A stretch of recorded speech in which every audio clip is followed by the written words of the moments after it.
I'd like to call to order this regular session of the Bloomington Common Council for Wednesday, September 4th, 2024. Will the clerk please call the roll? Councilmember Flaherty. Here. Zulik. Here. Rallo. Here. Rupp. Piedmont Smith. Here. Strasburg. Here. Nassari. Here. Rosenbarger. Here. Daly. Here. Thank you.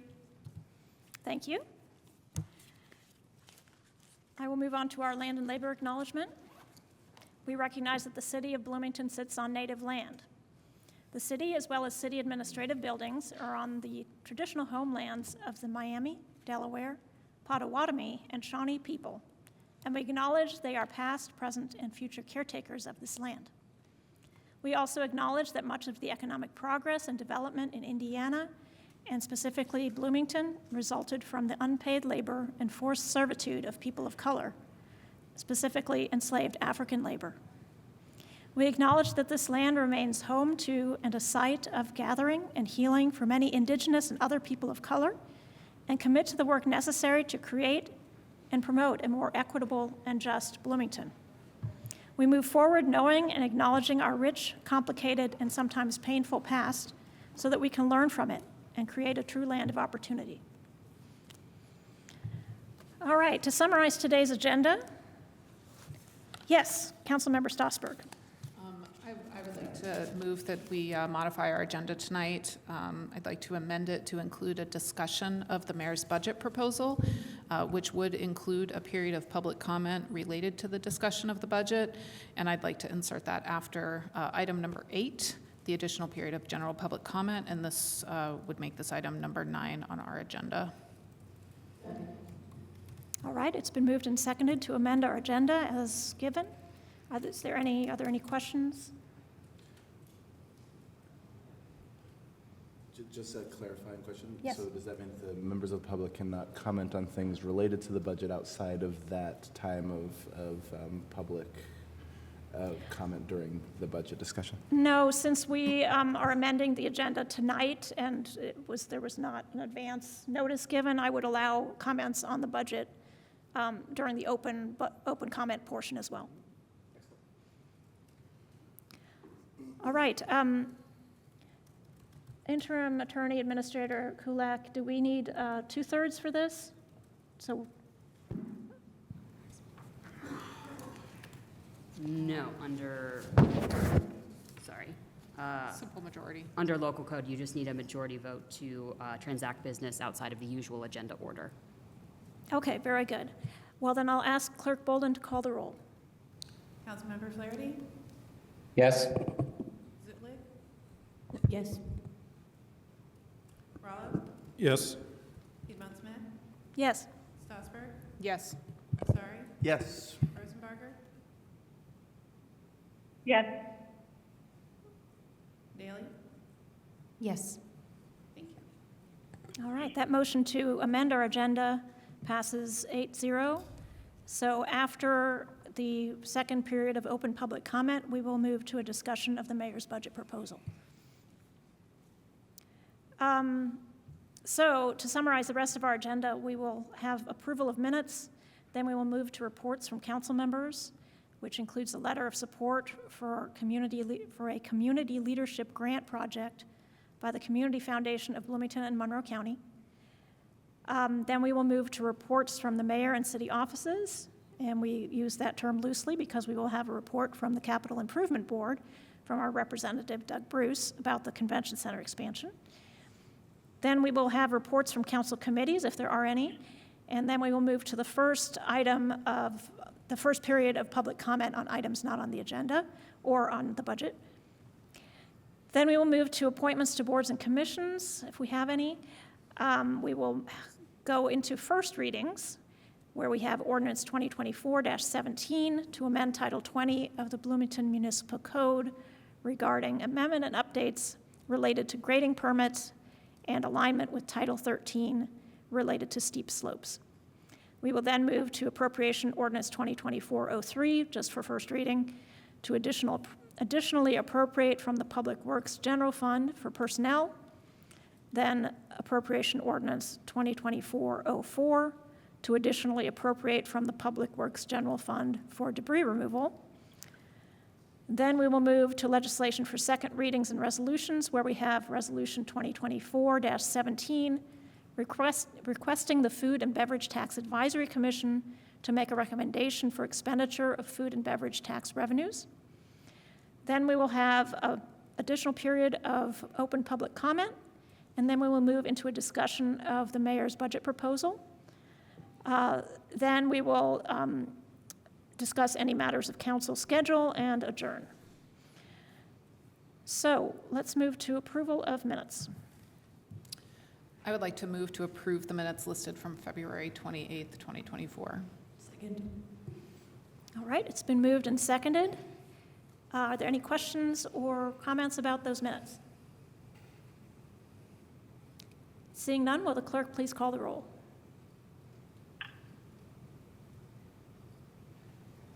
Councilmember Zulik? Yes. Rallo? Yes. Piedmont Smith? Yes. Strasburg? Yes. Asari? Yes. Rosenbarger? Yes. Daley? Yes. Flaherty? Yes. Thank you. Those minutes are approved. We will next move to reports from council members. And I will start with Councilmember Daley. Do you have a report this evening?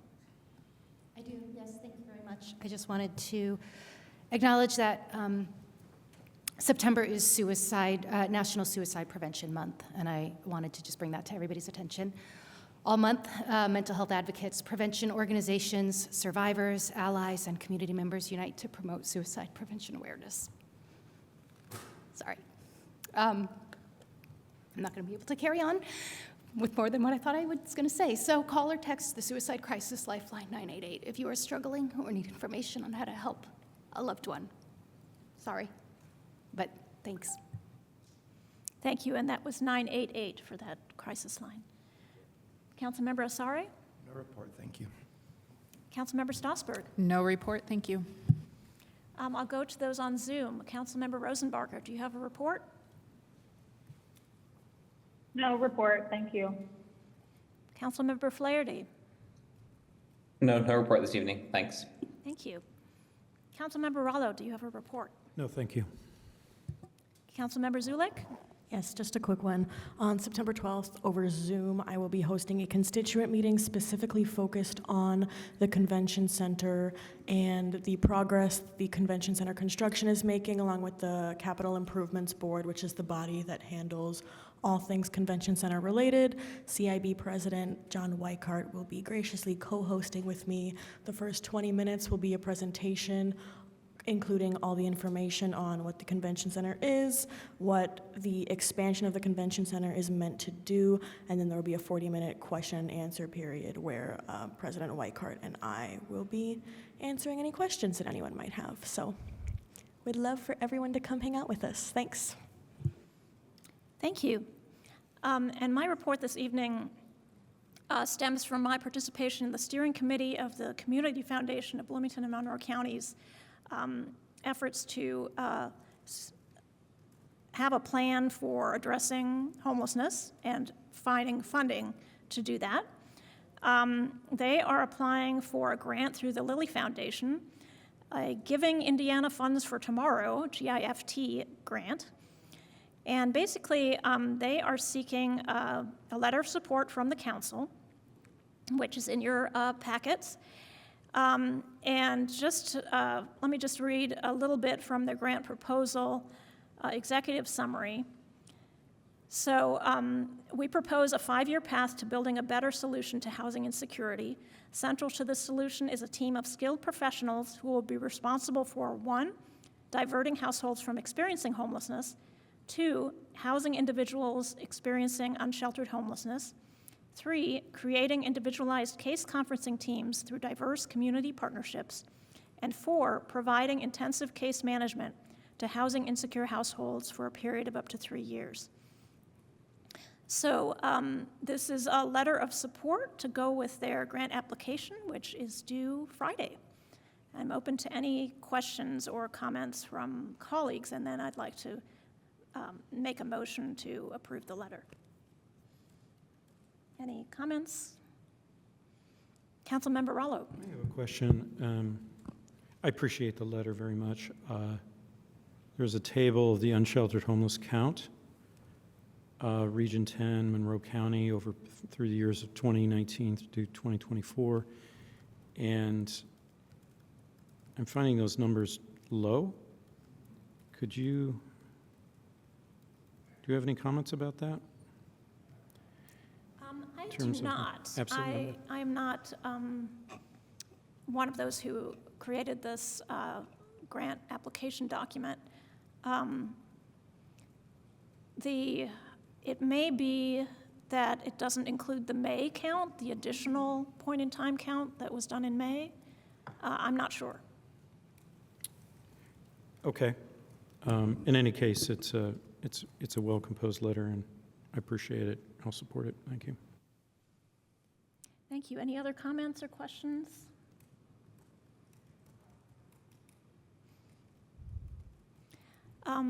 Is there a motion to approve the letter of support? So moved. Second. Okay, it's been moved and seconded to issue this letter of support for the grant proposal. Clerk Bolden, could you please call the roll? Yes. Councilmember Rallo? Yes. Piedmont Smith? Yes. Strasburg? Yes. Asari? Yes. Rosenbarger? Yes. Daley? Yes. Flaherty? Yes. Zulik? Yes. Thank you. Thank you. I will get that signed and sent over to the Community Foundation. Next, we move to reports from the mayor and city offices, and we have a report from Doug Bruce, our representative to the Capital Improvement Board for the Convention Center project. Welcome. Thank you. Good evening. I'll keep this as brief as I can. I do have a slide presentation for you. I believe this is the second time I've spoken to you on this. I think we're trying to work towards some way to do this quarterly and or some way to be on your agenda to keep you up to speed. We're doing a lot. We have done a lot in a short amount of time. So a few things. First, I wanted to say we do have a website, and that is monroecib.com, and it's a wonderful website that one of the CIB members created. It has all of our meeting agendas, minutes, action items. So if you're lacking for anything and you can't reach me, please look up monroecib.com.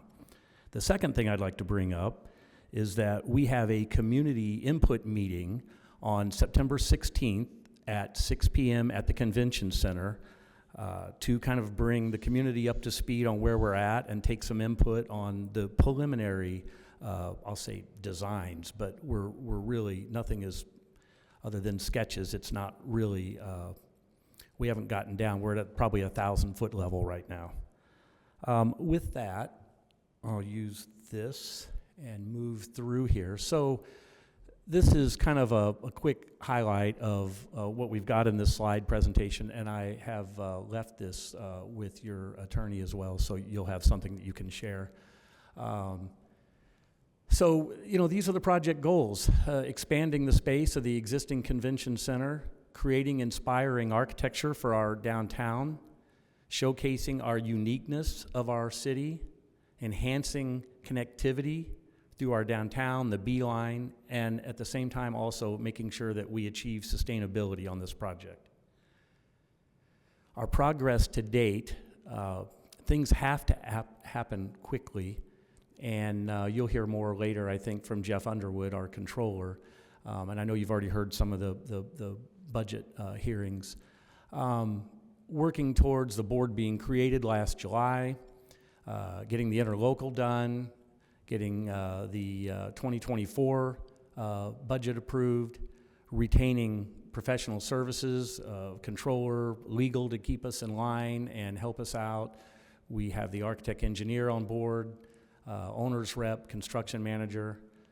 We met and looked at the sites that are available to us, and we approved our desire for expansion to the east. Again, we have our website that has quite a few drawings as well for you to look at. We spent today interviewing 3 very interested hoteliers that answered our RFQ. And really today was about finding out for us what they would like and what their desires are, what they're getting their input on the sites that are available. And now we're looking at community input. We had stakeholders meetings about a month ago, and we went through with various stakeholder groups from the Visitors Center to the Chamber of Commerce through Talisha and the current, I'll say, marketing people of the Convention Center to find out what kind of groups they're seeking and what those groups are looking for in a convention center. Key dates here, again, our community meeting is September 16th. That's a Monday, I believe. And then October 9th is a schematic design review meeting. January 25th, ideally, is when we would like to start getting on the agenda for the Plan Commission. Ideally, again, construction beginning in March of 2025. And then March and June, again, permitting takes quite a bit of time as well. And then moving towards June of 2027 completion. And you've got to remember, these kind of events that will fill this space are events that take a long lead item. So, those are the kind of, we need to be booking those type of groups now for their large conventions in a year, in a couple of years. I say bid opportunities here because we're going to release, ideally, we would, working with Weddle Brothers on this, who we've hired as our construction manager, working on the hard-to-get long lead items first, which is all mechanical and electrical equipment, getting the site ready, foundation instruction and steel, and then basically the build out and finishing of the system, of the building. So when we look at this gives you a kind of, a quick overview of expanding east and why that made the most sense for all things to make this a successful project. And this gives you some of the reasons why. A couple of the reasons, one is it puts us right across the street from our transportation hub in Bloomington. It looks towards, it takes up 2 of our busiest intersections, which is College and 3rd and Walnut and 3rd. So we get the most visibility, and it looks towards our downtown. And this site is kind of like filling in a missing tooth, so to speak, along 3rd Street. Again, this is about our community meeting. We had collaborator workshops, so this is a lot of what came out of those. Working with Schmidt Architects and Convergence, those are our design team members. A lot of this, the pictures you see we used red and green dots to say what you like or what you don't like, and then we could discuss why. So it was a quick way to find out what people were interested in and what, I'll say maybe, what are the defining character items that we'd like to see in this that define maybe Monroe County and Bloomington. Out of that, we had a couple of different design sketches. There were 3 really. One was quarry, which was in the bottom here. It dealt more with what the walls of a limestone quarry looked like. It was my least favorite, but somebody else was, a lot of people, it was their favorite. The one above it was more brick and limestone, which you see a lot of downtown. And then, again, the other part of this, the one to the left, I think, was called Go Big. I think we just ran out of names.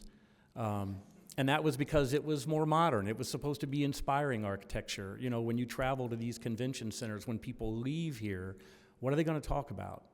Again, we have competition, and we have to look at that. Again, conceptual building programs here.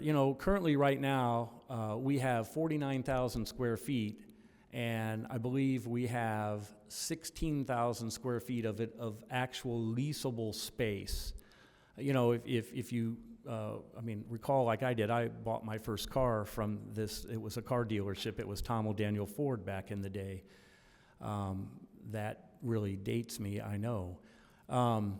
The program that we're working with now is a 40,000 or 60,000 square foot building-ish with 33,000 square feet of leasable space.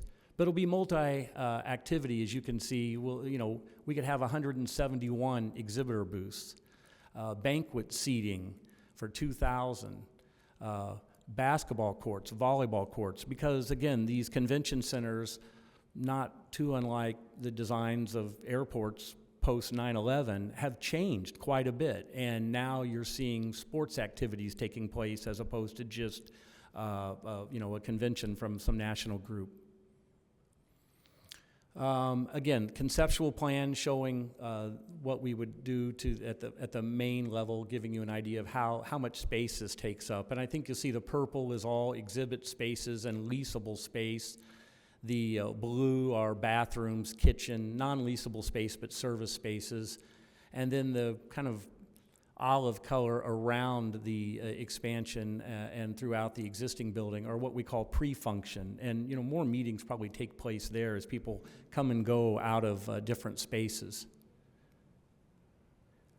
This is a layout if you had 4 basketball courts, if you had 8 volleyball courts. Again, so pretty flexible in what it can do. And then again, this is the upper floor. We've been working with consultants and again, all of our meetings with the collaborators, and you really, the one main thing is trying to have a link to connect these two spaces together, especially with our weather, and especially trying to keep pedestrians safe. And again, here are those concepts again. So the one city is the one that maybe relates more with brick and limestone as a base. Still, we have a lot of glass and some quick models. Quarry, which was limestone faced. And then again, Go Big, which was more modern, more inspiring. And these are, all, again, nothing is set in stone. I mean, these are just all discussion points. So next steps for us, we spent most of today interviewing and learning, as I mentioned, from the hoteliers that are interested in the project, and we have 3 right now. And we learned more from them than they probably learned from us, but it really puts us on solid footing. It also shows that there's a great interest from some national chains to be here, some really amazing chains. One thing that we learned is if you really look around Bloomington, we don't have a full-service hotel downtown. We don't have a hotel where, let's say a football team comes here to play IU, they can stay and can have team meals and, house the entire team. We don't have amenities that those kind of hotels require. We learned a lot about that today. Again, our public meeting is on the 16th. This highlights, again, our schematic design review, hopefully our idea to start getting on the Plan Commission's agenda, and then working with the city as we start getting our numbers back for our preliminary budget numbers, starting to look at, the bond issuance and how we work down the road. And I know Jeff Underwood can speak to that. So with that, again, to remind you, the 16th is a community input meeting, and we have a website, monroecib.com. Jay Baer, who's on our one of the CIB members, says we cannot say that enough. I believe that is all I have in my presentation. I'm open to any questions. Thank you very much, Mr. Bruce. Thank you. Are there questions from council members? Councilmember Rallo. Thank you, Mr. Bruce. I have a couple of things to ask. One is, I think a number of council members, myself included, have made some modest requests as this has proceeded. One is that the convention center is also a civic center for the public to use, which the CIB has been amenable to. Local builders are utilized when at all possible, which apparently that is going to be realized. And implementing local materials. Green building design, seems like you're on track for that. And I have one other request, and perhaps it's a consideration of yours, and that is that the hoteliers, that there's a consideration of wages and benefits for their employees. That is, do they permit collective bargaining? Whatever, this is an eye on raising the wage floor in Bloomington. We're jobs rich, but we're wages, they need to be bumped up because it's an expensive place to live. So what do you think of that proposition? Is that something you're considering? It did not come up in our discussions today, but today also was not a selection. Today was really seeing who was interested in our RFP. I would agree with you. You can't, have lived in Bloomington more than a year and not be aware of the living wage. And also, and I had this discussion with somebody today a couple of times about, understanding, seeing the other hotels that have come up in town and the discussions that have happened over the years about providing a living wage. So that certainly, that'll be something that'll be brought up. Again, I'm your representative, so reach out to me and let me know what concerns and what you would like to hear, or what you have as items that I need to bring to the CIB. I will say this, I think your initial list for design desires and just items, I think there was 21 or 23 items, and I think we've managed to address 18 of them. So we are listening to you. I think those are very excellent points, and if you ask what I think about it, I'd say I would agree with you. Thank you for that. And I will be following up. And is the September 16th meeting accessible? Is it televised, or is it accessible by Zoom? Is there any way to participate for people at home? Yeah, it'll be covered as well. Yeah. Great. Thank you so much. Additional questions for Mr. Bruce? Councilmember Flaherty. Thank you. Thank you, Mr. Bruce, for sharing these updates. I want to pick up on the point you closed with there about the guidance from the council. So one of the things that we agreed on was that in prioritizing the pedestrian realm and high quality compact urban form in our downtown, that we did not want to see skywalk connections, specifically noting that those undermine human interaction with and the quality of public space. Again, we've heard repeatedly that this is about downtown business vitality and bringing people into the outdoor realm of our downtown. Am I understanding correctly that the feeling of the CIB now is to ignore that guidance and go with the skywalk over College Avenue? Is that right? Well, I wouldn't exactly say it's ignoring the guidance. We've taken it under advisement. Again, this design is not completed. Every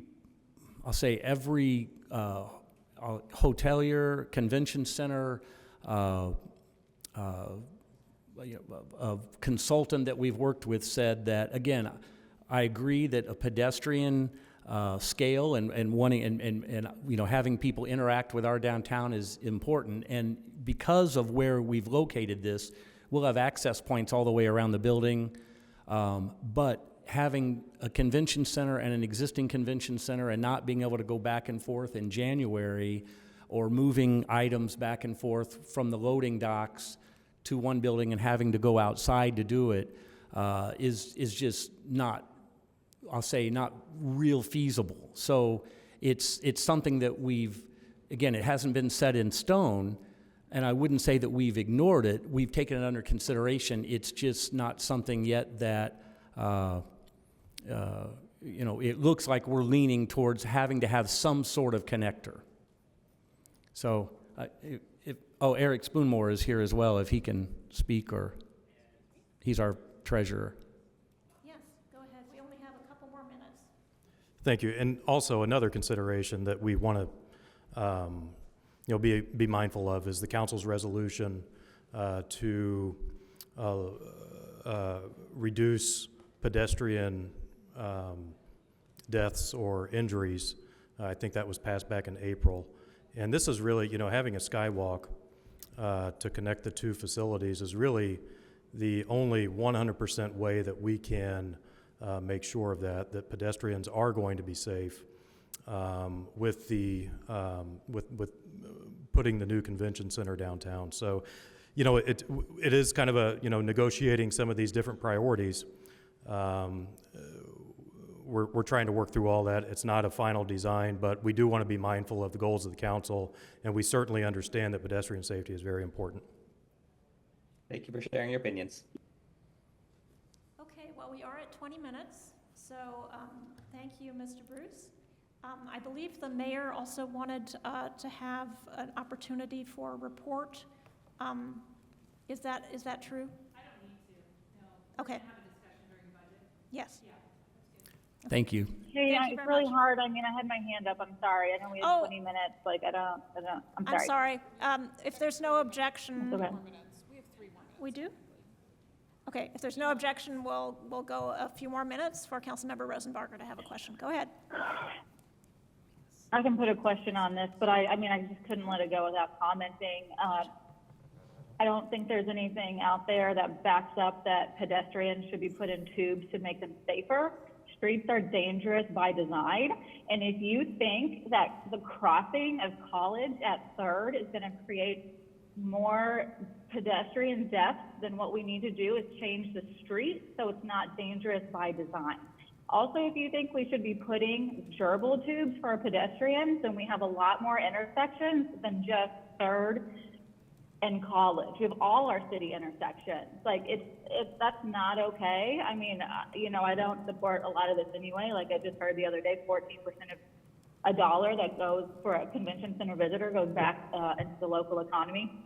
But I just want to say, like, none of that was backed up with facts. And like, what is backed up is that we need to make our streets safer for the people using them at street level.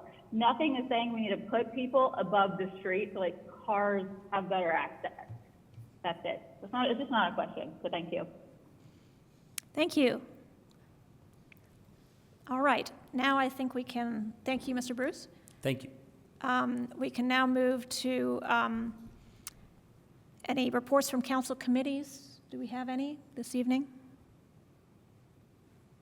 All right, I don't see any. So next we will move to the first period of public comment on items not on the agenda, and I would also accept comments on the budget since we added that to the agenda late. And there's a total of 20 minutes for this public comment period and a limit of 3 minutes per person. So if you would like to make a comment, please come to the podium. And there's a sign-in sheet there, and I also ask that you state your name for the record, and then you would have up to 3 minutes. And Interim Attorney Administrator Kulak, could you make the announcement for people on Zoom? Yes, if you are on Zoom and you would like to make a comment, you can do so by raising your hand using the Reactions tab, or if you cannot find it, the More tab. If you need assistance, you can send a chat to the meeting host. All right, we have a first person here in chambers. Go ahead, please.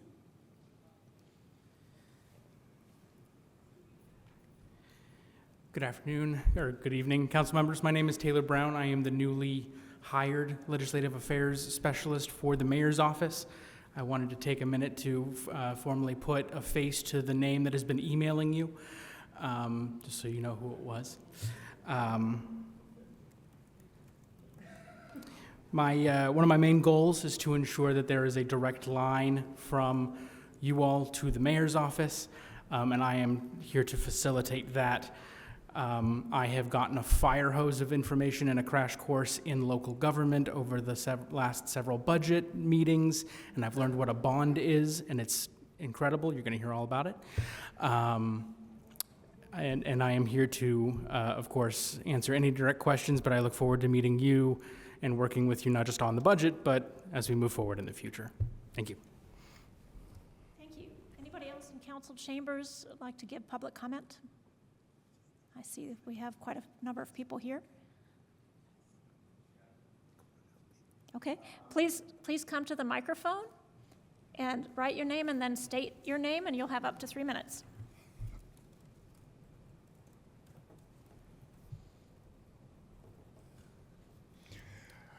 Council, I'd like to say, first off, thank you for allowing me the time to, present forth the situations in which I find to be at hand. My name is James Bernard.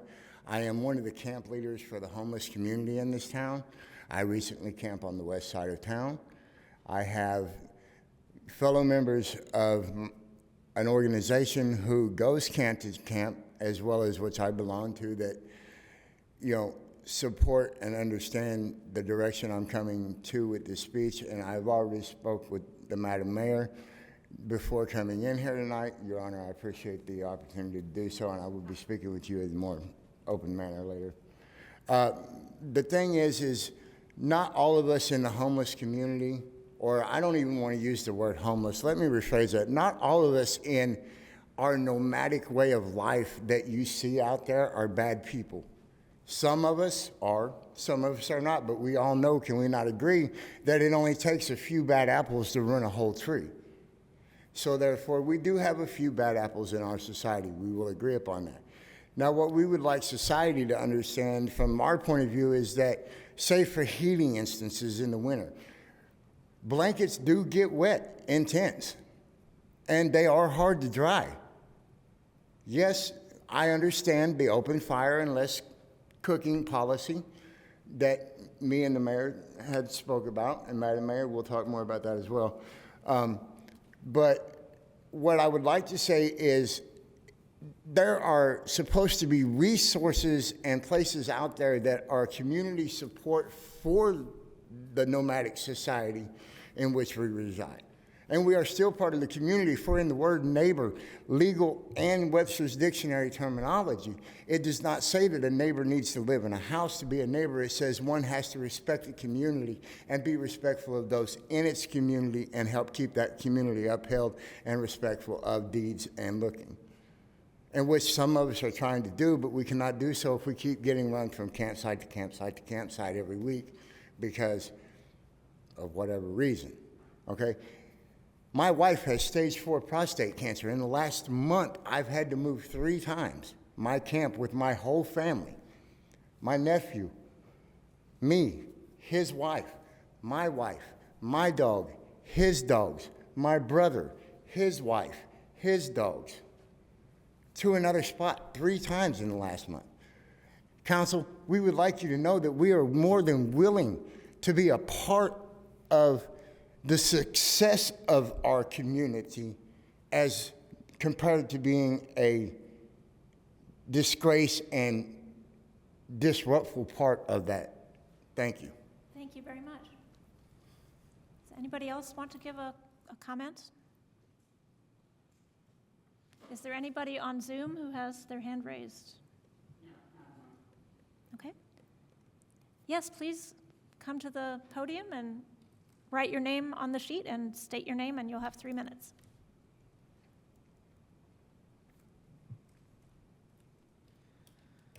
All right, my name is Siddharth Das, a community member in Bloomington, and I have been part of an organization supporting the unhoused folks and the nomadic folks in Bloomington over the past few years.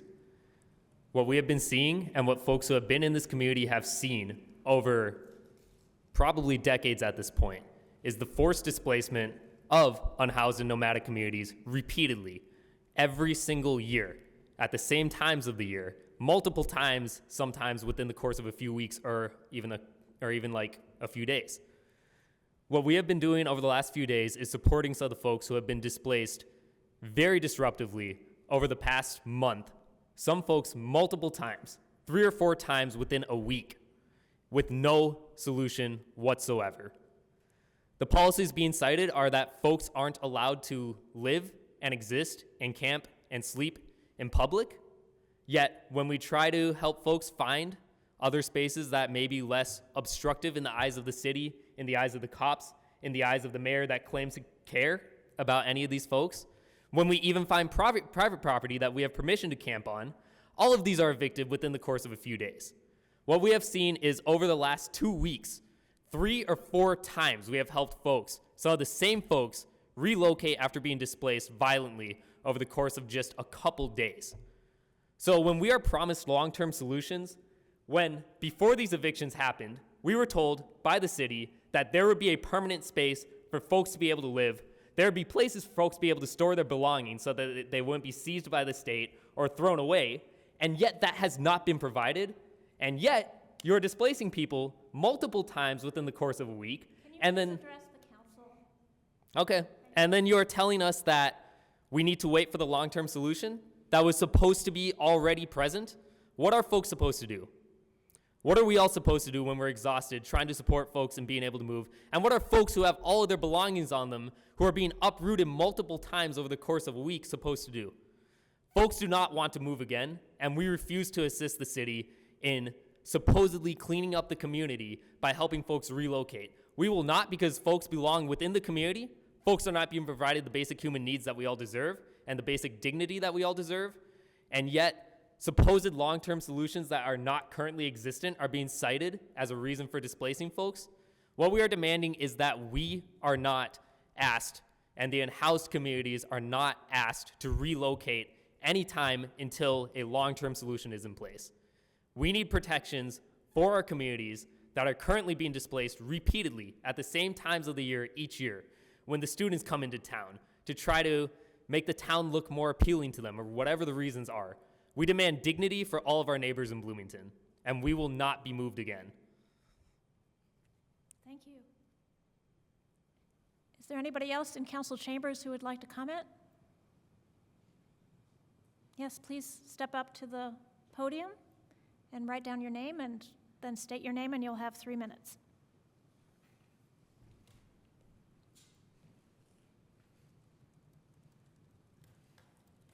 My name's Kyle Feldkamp. I am a community member and also student. I think we spent like 30 minutes talking about a new convention center. It's probably going to cost a lot of money. And I'm hearing 14% of that's going to come back to the community. And I think it was just kind of a joke sitting here listening to people's real lived experiences and their struggles. And then we're talking about throwing some money, trying to increase tourism or whatever. And so, you know, I think that this city is revealing which side they're on, whether you're on the side of the people who need housing, who need health care, who need higher wages, when we know, as we've admitted here, that this city is, for many people, unlivable. And so when we're sitting here listening to this, to me, it's honestly kind of a joke. And whether you're on the side of the people or the Supreme Court that recently ruled that it's okay to do this to unhoused individuals, that you don't need a permanent space, and that it is by their nature criminalized to not have a home. And so I think that you guys are revealing which side that you're on this issue. Thank you. Is there anybody else who would like to speak? Yes, please come to the podium and write down your name and say your name, and you'll have up to 3 minutes.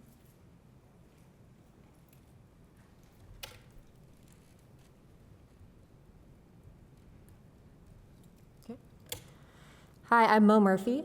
I wanted to speak along with a lot of the other folks who have been helping our unhoused neighbors move an untold number of times in the past 2 weeks. I really wanted to focus on something. We were speaking with Mayor Thompson, who was saying really wanted to work on some goals about how to keep people following public ordinances. The ordinance that has been used has been 257, if I can remember correctly the number. The content of it says that it is prohibited to camp on public property.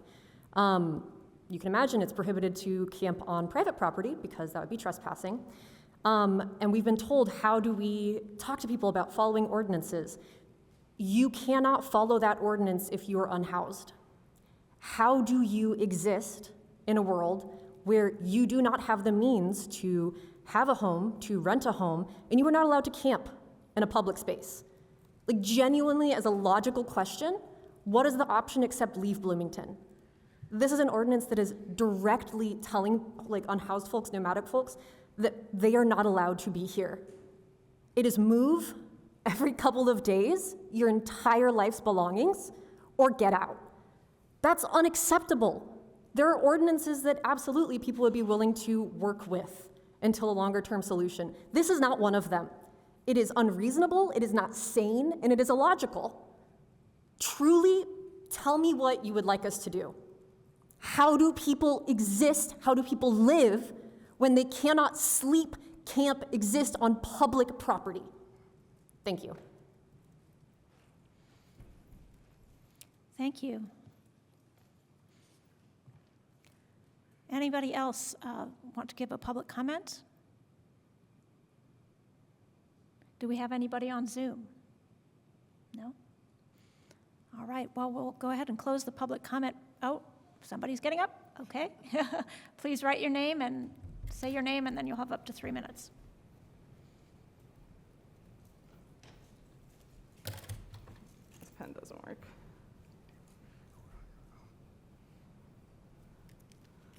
I'm sure, yeah, if you want to film. My name is Anna, and I am also here with my community to ask the question, where are people supposed to go? What are people supposed to do? Not a long-term solution that may or may not happen anytime soon. Right now, people need somewhere to go and stay safely right now. What are people supposed to do? I'm at a loss for words right now. People having to be moved over and over again. Elderly folks, people with disabilities, people are using mobility aids, trying to get from one campsite to another, hauling stuff, 2 days in a row, again and again, and being directly told by police today that their best option is to move someplace until they get kicked out again and again, that's what they're supposed to do. I was directly told that. That's not a solution. That's appalling. This kind of policy at work in our city kills people. I don't know. I don't have words to say. I'm disgusted by the city of Bloomington.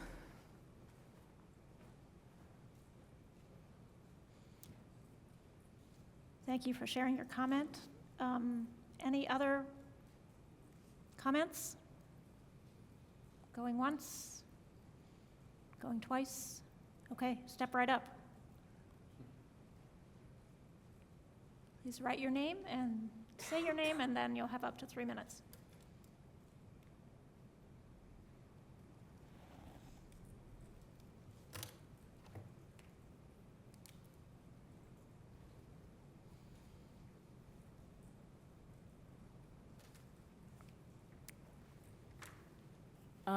I think also good to point out is that What is your name, please? Oh, sorry. My name is Jessica.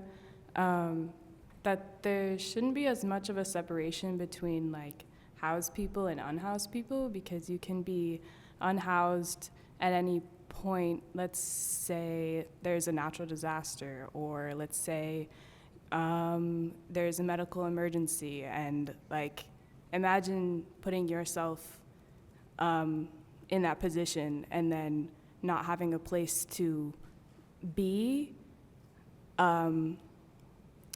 is what are you supposed to do? And so just imagine putting yourself in that position and what solutions can help the people that are our neighbors and our community. So, yeah.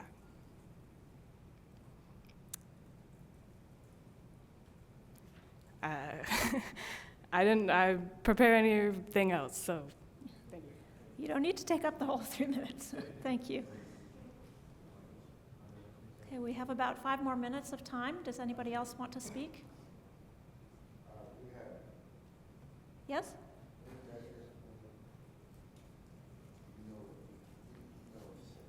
Okay, please write your name on the sheet and then also tell us your name out loud, and you'll have up to 3 minutes. My legal name for the record is Brandon Jones, but I go by Caleb.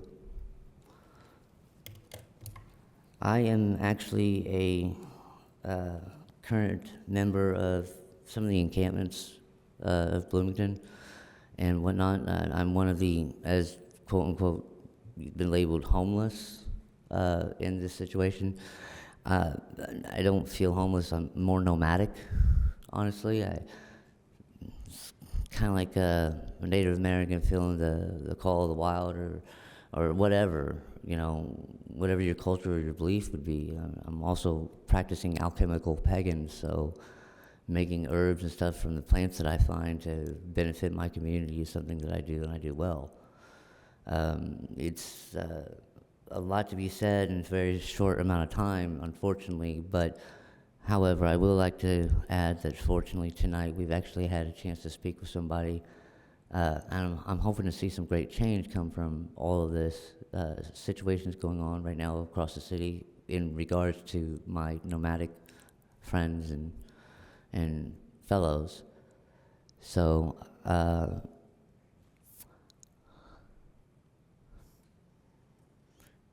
yeah, my uncle, he says it right. It's more of a family and a community.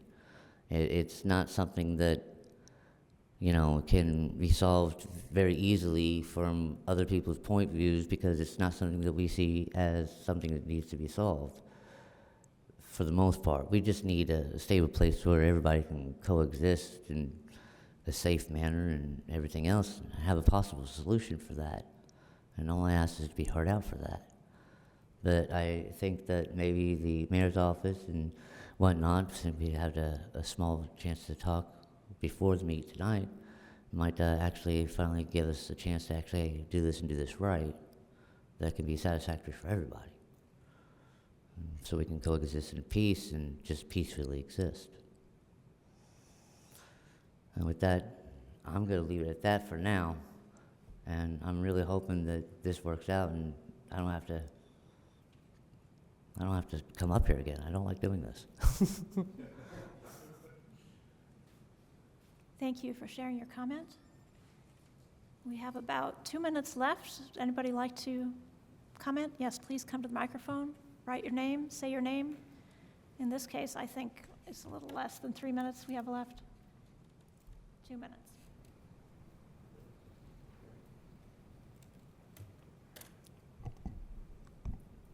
Hi, my name is Deanna. I'm a local community member of Bloomington, and I have lived here for about 16 years. My parents went to local university here about 40 years ago. So in short, Bloomington has been part of my life for a very long time. And Bloomington has been my home. And I want to say that again, Bloomington has been my home. That is not me saying that I live in a house to consider myself living in Bloomington as a home. And many of the nomadic members here at Bloomington consider Bloomington as their home. And let me say that one more time. Bloomington is their home. That is not saying that they must live in a house to consider Bloomington as their home. And yet, here we are seeing that despite that being the case, they are being pushed out of their home. They are being pushed out of Bloomington. And I think that that is unfair, considering the fact that I can also say that Bloomington is my home, yet I am not being pushed out of Bloomington, as I have lived here for 16 years and continue to do so.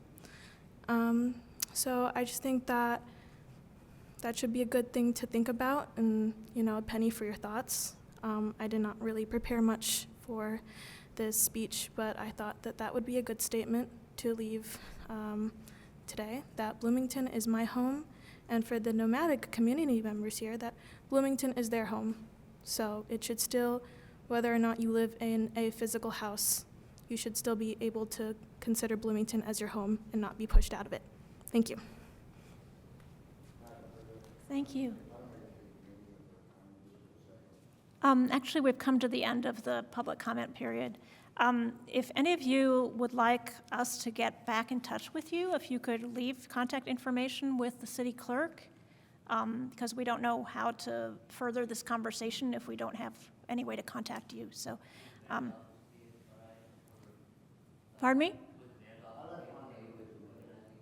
Yes, yes, the mayor's office, we share information.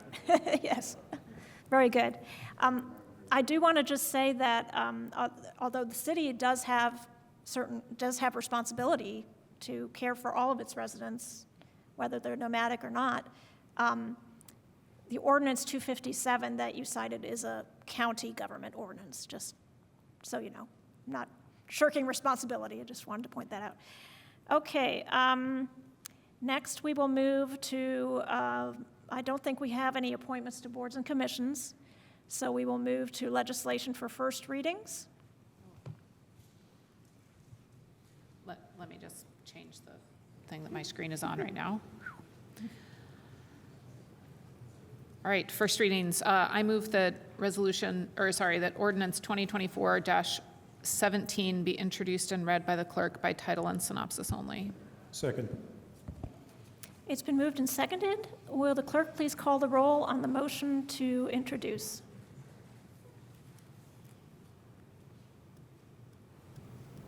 Yes, Councilmember Piedmont Smith, Yes. Strasburg, Yes. Asari, Yes. Rosenbarger, Yes. Daley, Yes. Flaherty, Yes. Zulik, Rallo. Yes. Thank you. All right, that motion passes. So will the clerk please read the ordinance by title and synopsis? Ordinance 2024-17 to amend Title 20 of the Bloomington Municipal Code regarding amendment and updates related to grading permit and alignment with Title 13 and Bloomington Municipal Code 20.04 related to steep slopes. The synopsis is as follows. This petition contains amendments throughout Title 20 related to changes to the grading permit and other erosion control regulations, and amendments to 20.04 related to steep slopes to align with state regulations. Thank you. I'd also like to move appropriation ordinance 2024-03 be introduced and read by the clerk by title and synopsis only. Second. All right, will the clerk please call the roll on that motion? We've got to vote first. We have to vote first. That's why I Oh, asked her to sorry. call the roll. Oh, I thought you said read. It only gets better. All right, Councilmember Strasburg. Yes. Asari, Sorry as well. Rosenbarger, Yes. Daley, Yes. Flaherty, Yes. Zulik is out of the room, and Rallo, Yes. and Piedmont Smith. Yes, Thank you. thank you. Will the clerk please read? Appropriation Ordinance 2024-03 to additionally appropriate from the Public Works General Fund for Personnel. The synopsis is as follows. This appropriation ordinance funds the position authorized in Ordinance 2024-10 to add a facilities asset and operations coordinator. Thank you. And lastly, I would like to move appropriation ordinance 2024-04 be introduced and read by the clerk by title and synopsis only. Second. Thank you. Will the clerk please call the roll on the motion? Yes, but I didn't actually catch who made that second. I'm sorry. Oh. No, it was wrong. Thank you. Yes, Councilmember Roll. Councilmember Asari, Yes. Rosenbarger, Yes. Daley, Yes. Flaherty, Yes. Zulik is still out of the room, Rallo, Yes. Piedmont Smith, Yes, and Strasburg. Yes. Thank you. that motion is approved. Will the clerk please read by title and synopsis? Appropriation Ordinance 2024-04 to additionally appropriate from the Public Works General Fund for debris removal. The synopsis is as follows. On June 25th, 2024, the City of Bloomington was struck by a supercell storm and incurred costs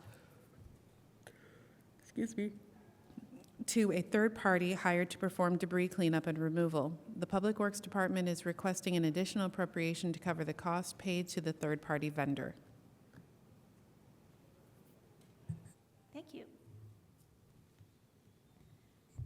Next, we will move to legislation for second readings and resolutions. I would like to move that resolution 2024-17 be introduced and read by the clerk by title and synopsis only. Second. And we need a roll call vote on the motion to have the clerk read. Please. Councilmember Rosenbarger, Yes. Daley, Yes. Flaherty, Yes. no, Zulik, Rallo, Yes. Piedmont Smith, Yes. Strasburg, Yes.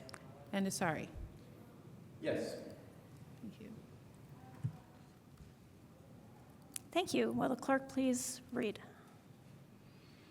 Resolution 2024-17, requesting the Food and Beverage Tax Advisory Commission to make a recommendation for expenditure of food and beverage tax revenues. The synopsis is as follows. This resolution is a request from the Common Council for the Food and Beverage Tax Advisory Commission to recommend expenditures of food and beverage tax revenues toward a 2025 budget for the Capital Improvement Board. I move Resolution 2024-17 be adopted. Second. Second. Thank you. And I believe we have Eric Spoonmore, the treasurer of the Capital Improvement Board, to present.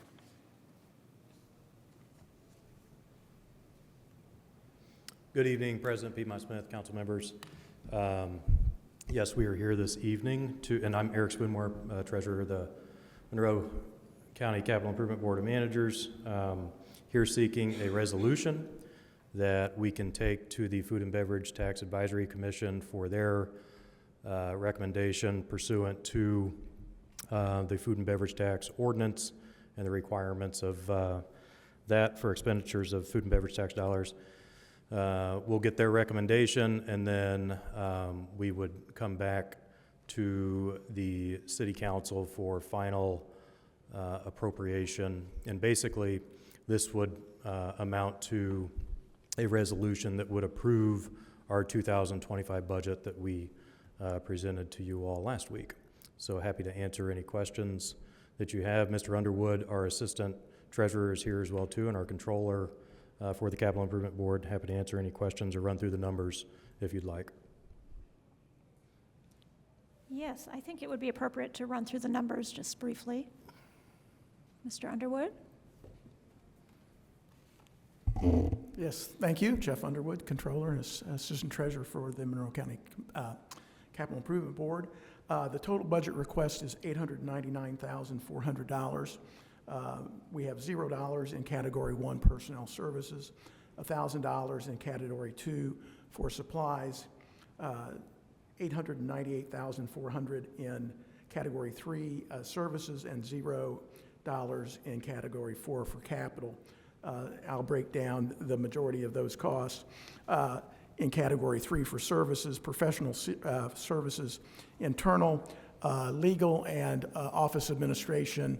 I failed to point out last time that Bunger Robertson not only is our legal counsel, but they provide all the administrative functions for the CIB. So all the minute keeping and updating and public notices and those kinds of things, as well as serving as the central office for the CIB. That's $144,900. The controller, myself, $71,500 for a subtotal of $216,400. Professional fees external, owner's rep, $320,000. We have $2,000 in for our website updates, and then $360,000 in other, which I will break down as $200,000 for testing and environmental, $60,000 for commissioning, and then $100,000 for utility relocations and connections. And that sums up to the $360,000, again, for a total of $899,400. I'd be happy to answer any questions. Thank you. Thank you. Are there any questions either for Mr. Underwood or Mr. Spoonmore? Councilmember Strasburg. Mr. Underwood, I think I just heard you say that the website was budgeted for $2,000, but in the paperwork it just says $1,000. So did you misspeak, or is the paperwork need a correction? We have $1,000 in for supplies and then $2,000 in for website maintenance. Should be the number. I literally see where it says website 1,000. I mean, am I looking in the right place right now? Because I also compared that at the same time to the budget slides that you presented last week, where it also has 1,000. The amount that was approved by the Capital Improvement Board was $2,000 for the website in Category 3. Okay, I see on one page it says 2,000, actually, and then on another page it says 1,000. So it should be 2,000 in both places? Yes. Okay, thank you. Any other questions for Mr. Underwood or Mr. Spoonmore? I cannot see our Zoom council members. If our staff... Sorry, why can't you see it? Okay, now we can see you. Sorry, there was something else on the screen. Okay. Okay. Well, I do have a question. So the amount budgeted for the controller, and this is a question for Mr. Spoonmore, is $71,500. That seems a lot for a part-time controller. Can you explain, is it go by an hourly rate, or how was that number arrived at? Well, I mean, it's an estimate based on what we feel the needs are going to be going forward. We know that there's going to be a lot more happening next year as we get into discussions about a potential bond, and so we budgeted for that. Also, remember, this is a contractual position, does not include any paid time off, does not include any health insurance benefits, does not include any PERF or other types of compensation that a full-time employee would receive. So for these professional services, we feel like this is a very competitive rate. I think the hourly rate is $125 per hour, which is very competitive for, when in my other role, I work for the Chamber of Commerce, and we have accountants that we work with that charge considerably more, and I think that would probably be the case for a lot of other organizations that are working with financial services and accounting services types of folks. So, and that was also based on some of the previous billings that we had incurred with Mr. Underwood's services as well too. So we feel comfortable with it. Thank you. Are there any other questions? Councilmember Stossberg. Thank you. I actually thought of another one. During this year, you've come back a couple of different times for budget requests as things have changed. Do you anticipate that next year as well, or do you anticipate that the budget that's in front of us will be what ends up Yeah, I think the last thing anyone ever wants to do is to come back for an additional appropriation for any reason. I'm very hopeful that this will serve our needs throughout the year. You know, last year was kind of a well, this current year it was unique because we needed that additional funding, but we knew all along that that wasn't going to get us through the full year, and I think we had consensus. I hope we had consensus with the council that you all recognize that we would have to come back for another budget request to get us through the end of the year. I don't anticipate that that's going to happen. I sure hope it's not going to happen. I used to be on the county council. I hated additional appropriations, and so my goal is to make sure that that doesn't happen. There will be one additional appropriation, but it's not on our operating budget. When the bonds get sold, those funds will have to be appropriated, and we would amend our budget for the expenditures of those funds. So it's just a step that has to take place when the bonds are sold, but it shouldn't be an amendment to our operating budget. Okay, thank you for that clarification. I'll just leave it at that. Thank you. Yeah, thank you. I was going to ask about the bonds. That's a separate appropriation that'll come forward. When do you expect that'll come forward? Working with the city administration and Controller McQuillan, we're looking at coming to you all in late January, early February for that hearing, and then hopefully with your approval, we would close on those bonds by the end of March and have funds available for second quarter of 2025 that would coincide with the beginning of the construction. Thank you.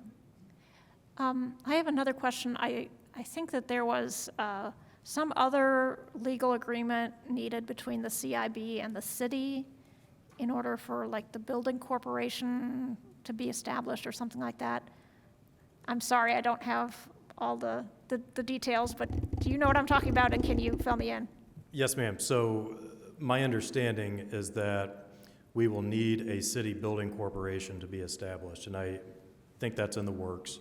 That would be the entity then that the properties involved would be transferred to, legally transferred to, and that would serve as the collateral for the issuance of the bond.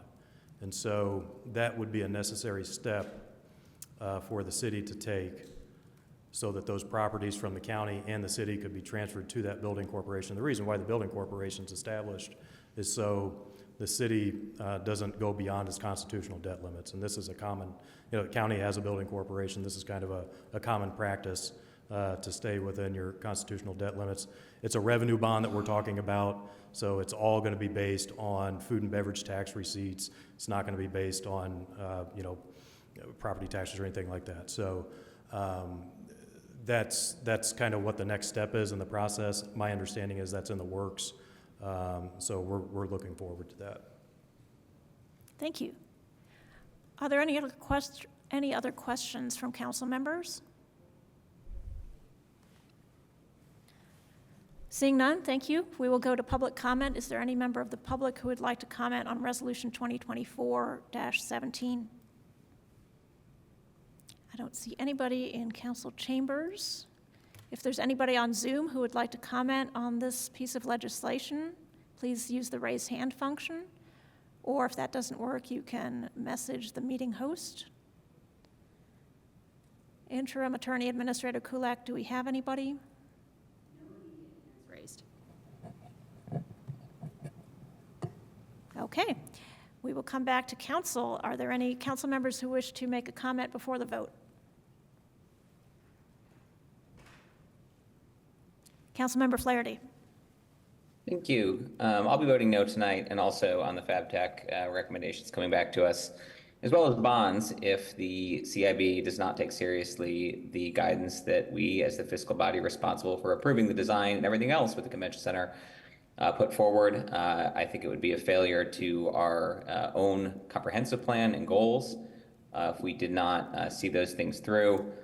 Also very deeply disappointed in the comments we heard earlier about pedestrian safety, which I can only describe as so fundamentally misguided that I don't even know where to start, honestly. So I have a lot of concerns about the project and its current direction. I don't have confidence in where it's headed. I was deeply disappointed in Mr. Bruce's comments. He literally said, "I'm your representative."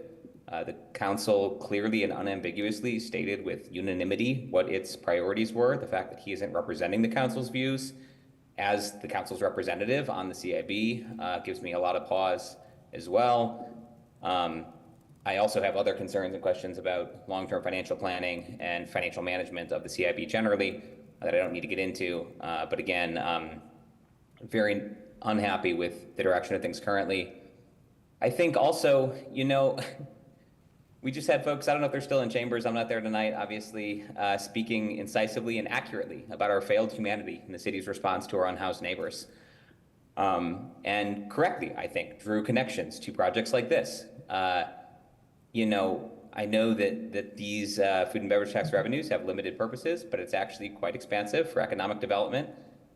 We could be spending it on other things that would displace more fungible city funds and allow us to put millions into helping folks direly in need. So I don't know. Again, just really disappointed, I guess, is the best word for it. Thanks. Thank you. Councilmember Rosenbarger. Hi, thanks. I think I'm going to go back to my practice of just saying out loud, I don't support the convention center. I don't think it lines up with our city goals. I think we have more urgent needs, and I'm just going to go back to voting no so that my public record can show that at least, even though I understand most everything will pass. Tiny tidbit, Denver's convention center doesn't have a skywalk. You have to cross, I think it's a pretty major one-way street, and they also have a tram that goes right in front of it, so pedestrians have to cross the tram track in traffic. TripAdvisor says, everyone says it's pretty easy to do. I also just think with everyone here, you know, talking, I mean, Councilmember Flaherty just touched on all this, sorry, it's just my bullet point. The urgency of the unhoused folks not having safe places to sleep tonight has been on my mind, you know, since I took office, and sadly, it hasn't gotten any better. It's really hard to be one of 9 on a city council. I don't know if everyone is still there, but I just like want to say sorry, and like I'm at least trying really hard. I think people should be allowed to sleep outside at night somewhere safe. Kind of a higher level point. I think Mr. Spoonmore knows how I feel about safe streets and what I want to see in changing the way our street system works in Bloomington. I have spoken about it publicly many times. And so I think when someone comes, in general, when someone comes to talk to me and is like using an argument against what I believe in, but trying to convince me of something, it's a real turnoff for me. Like, I want to be able to trust people and have like honest conversations. But when someone comes and tells me it's not safe for pedestrians to cross on the street there, and so we need a skywalk because that moves in the direction of Vision Zero and Safe Streets for All, like that's not accurate, and it just like really destroys, I would say, like my trust in someone, like anyone coming. I just want to make sure I'm not really, I'm trying to speak in more general terms here. I mean, it's happened like with administration, with past administration, right? It's sort of like spinning something, trying to get a vote. Like that's just not what will get my vote. Thanks. Thank you. Are there any other comments from council members? Councilmember Rallo. Yes, thanks for the presentations this evening. I appreciated the answers that I received. I think that this has the potential to serve the needs of a lot of people in Bloomington, and not the least of which are those restaurants and the hospitality industries that agreed to the tax, and they had an expectation that we would deliver on the proposal for an expanded convention center. So, you know, with all respect, and I know that my colleagues understand this, that, you know, not all monies are fungible, and we have a commitment that we have made, and I want to make good on that commitment, and I also want to make good on making it the best quality, and everything I've seen the CIB deliver has been respectful of council, I feel. Now, you know, I've seen my desires basically honored. I understand that there are some differences of opinion.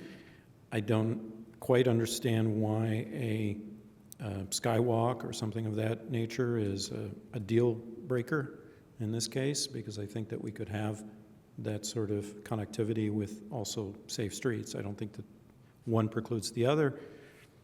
And so I'm happy to talk to my colleagues some more about this, but I have a difference of opinion there. So I will support this, and I appreciate the work of the CIB, and best of luck going forward on this. Appreciate it. Any other council member comments? Okay, I will just make a couple of comments. I feel that, you know, I've attended some of the CIB meetings, and I feel that the council has not, beyond the openness the CIB has to everybody attending meetings and coming on September 16th, et cetera, I feel like the council should have more involvement than that and should be invited to some of these collaboration meetings that you were talking about, that came through which you came up with these 3 prototypes, rough ideas. I mean, I didn't hear anything about that until I went to the meeting, and there were these 3 ideas up there, and I don't know where they came from. And it really feels like, yes, that you're saying, yes, we're being transparent, we have a website, we have these public meetings, et cetera. But I feel like the inclusion should have been more for us and hopefully will be more before you decide on a design October 9th. That's coming up. That's pretty soon. I have no idea what the September 16th is. It's kind of billed as an information session. I don't know if that's actually going to gain input, and it's for the whole public. So it just feels like we're being treated as members of the public, whereas we are representatives of the residents of Bloomington, and we are responsible for use of tax money that has been collected through the restaurants in Bloomington. And in that respect, I do feel like there has been insufficient collaboration. I'll vote yes on this because it's just sending it to the FabTech, but I hope that you're more forthcoming as far as setting up meetings with us and actually talking about these things a little bit more than you would with a member of the general public. So with that, I think we're ready for the clerk to call the roll on Resolution 2024-17.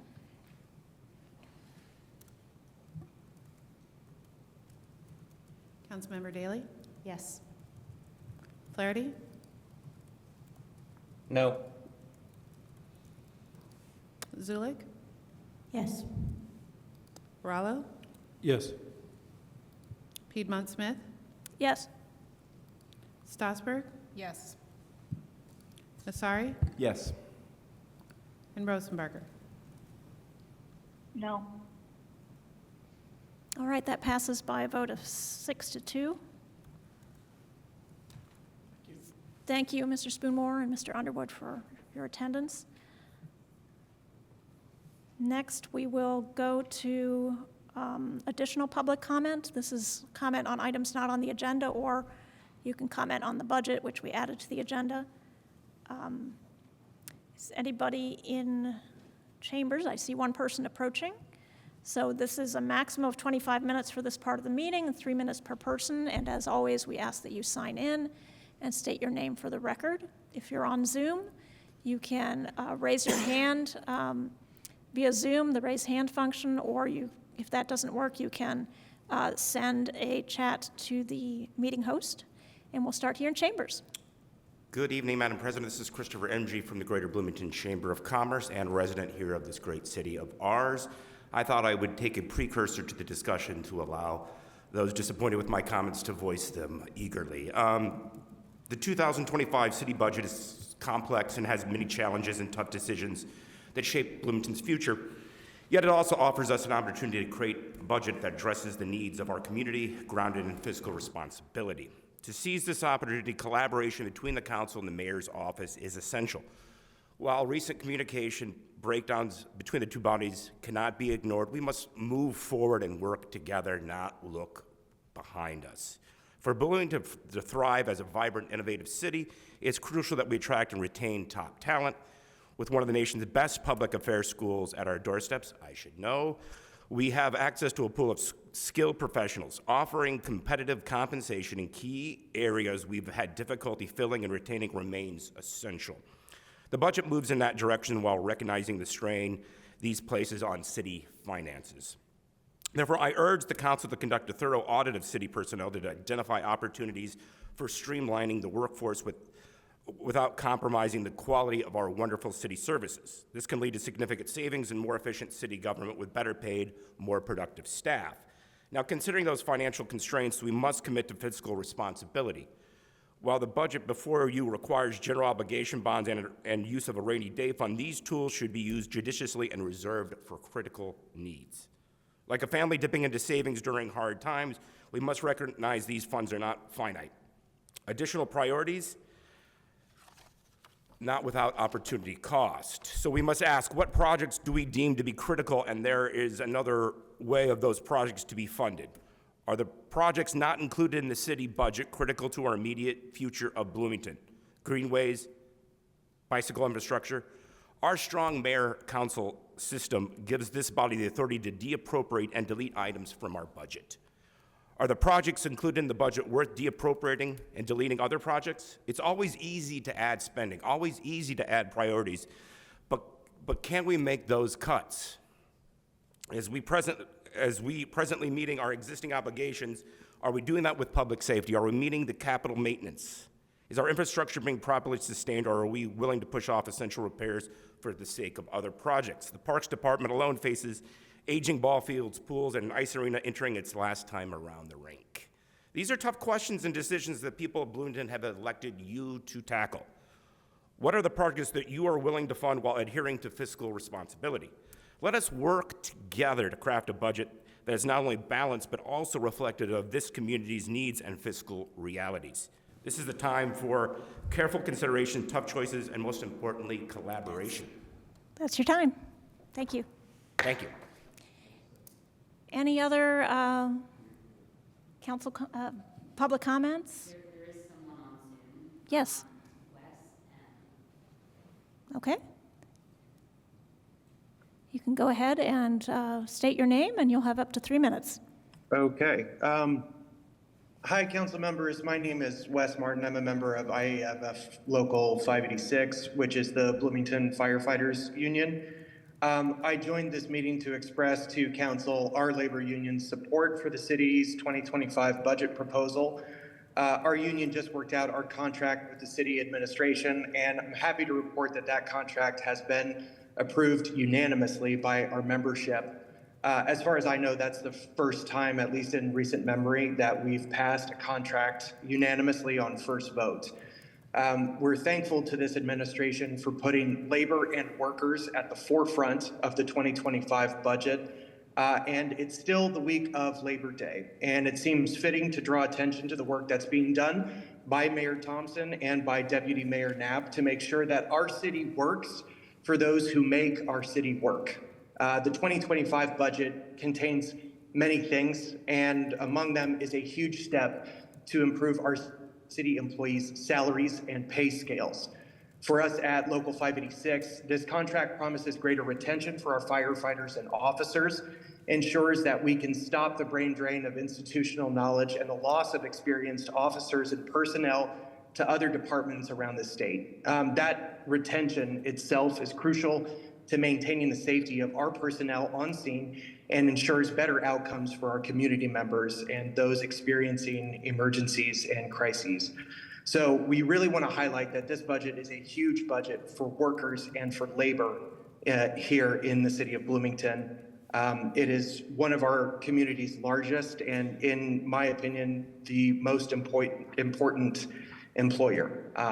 And I understand that some council members are upset that policy priorities haven't been included in this budget. But this budget, as it is currently written, is transformative for a lot of our members, the members of our union, and for a lot of our city's employees. Those of us in labor and in trade unions are encouraging this council to pass the budget without any further delay.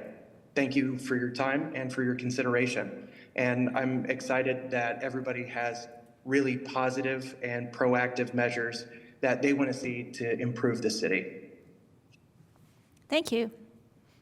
Is there anybody else on Zoom? Yes, there is an additional public comment from Sam Dove that I'm going to read into the record. Okay. The Monroe Convention Center is getting ready to grow, and we want you to be a part of the journey. An expanded convention center means more space for events, boosting local businesses, and bringing new opportunities to our community. But don't just take our word for it. Come learn all about what's happening at the Monroe County Convention Center on September 16th from 6 to 7:30 p.m. Join us for a fun and informative evening where you can ask questions, share your thoughts, and get the scoop on how this expansion will benefit Bloomington. See you there. That is the comment. Thank you. And I don't see any other commenters here in council chambers. Anybody else on Zoom? Not at the moment, no. All right, thank you. I think we'll conclude the comment period and move on to discussion of the mayor's budget proposal. Madam President? Yes. I have a motion with regard to the structure during this agenda item. I would like to move that during this discussion of the mayor's budget proposal that we suspend the rules with respect to the structure of debate, questions, and comment periods, and structure the discussion to have opening statements of up to 3 minutes per council member, followed by a period of question, answer, and discussion among council members and the mayor that starts with the mayor. And then that would be followed by a period of public comment that allows a maximum of 2 minutes per speaker, followed by any additional questions or comments by council members and the mayor. Do we have a second? Second. Thank you. Any questions about the motion? Structured debate. Councilmember Rosenbarger. Hi, yes, sorry, I just didn't hear the time limit for the mayor. I just didn't hear it. There was no time limit for the mayor.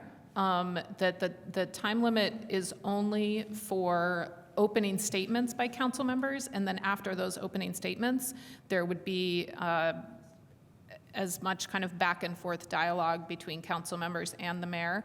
But I thought that it would be prudent to give the mayor kind of a first opportunity to speak and respond to anything that council members had said. I also just caught a gesture. I did not specifically include any other members of staff or the city clerk in this. I think that we should be able to include, for example, the controller or the clerk if they have applicable information. I don't know if that has to be specifically included in the motion. I don't think so. Okay. Does it? Deputy Attorney Kulak. I mean, I don't think so. I think you're suspending the rules with respect to the code on the time limits on debate and the way you structure your agenda. So, yeah. Okay. Does that answer your question, Councilmember Rosenbarger? Yeah, I mean, I just am a fan of time limits. So, I mean, it's 8 o'clock. I'm going to actually have to jump off at 9 o'clock. I don't know if you want to add time limits for everyone, for all opening statements or something, or if you really just want to let it fly. Okay, those are my comments. Okay, well, we can vote on the motion and see if it carries. Or, Councilmember Strasburg, did you want to say anything else in response to that? Well, I think that we thought generally about whether there should be a maximum amount of time for this entire period of discussion, and I think what I decided was I didn't think a maximum amount of time for the entire period of discussion was necessarily appropriate, just in case people wanted to continue the discussion past that.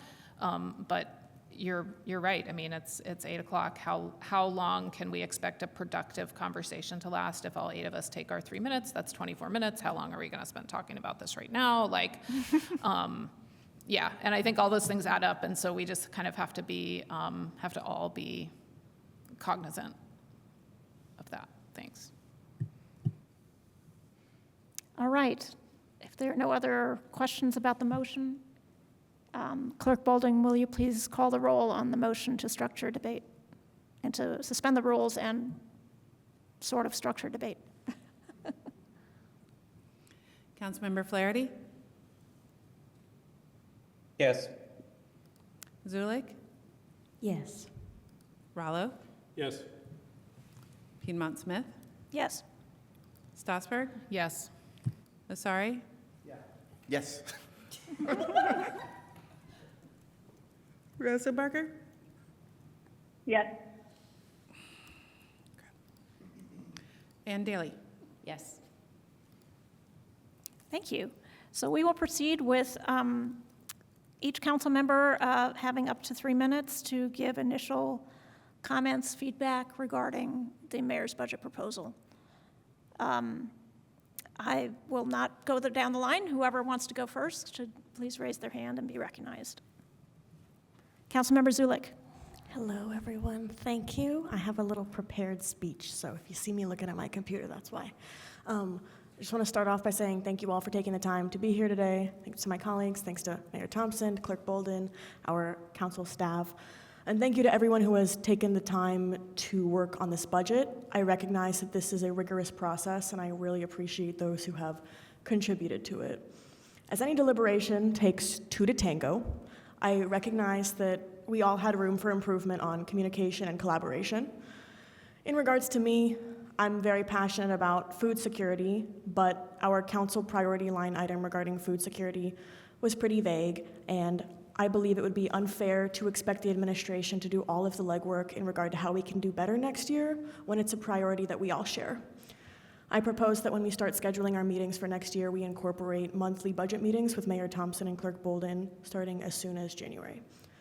In terms of this year's budget, I'm incredibly excited about many things, including, but not limited to, the pilot programs at hand, CIB budget, and salary raises for many employees throughout the city, a trend I hope we can extend to Clerk Bolden's employees.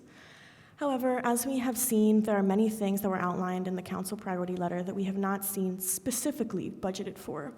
And I recognize that not everyone, or no one, gets everything they're looking for in a budget, so here are my top priorities.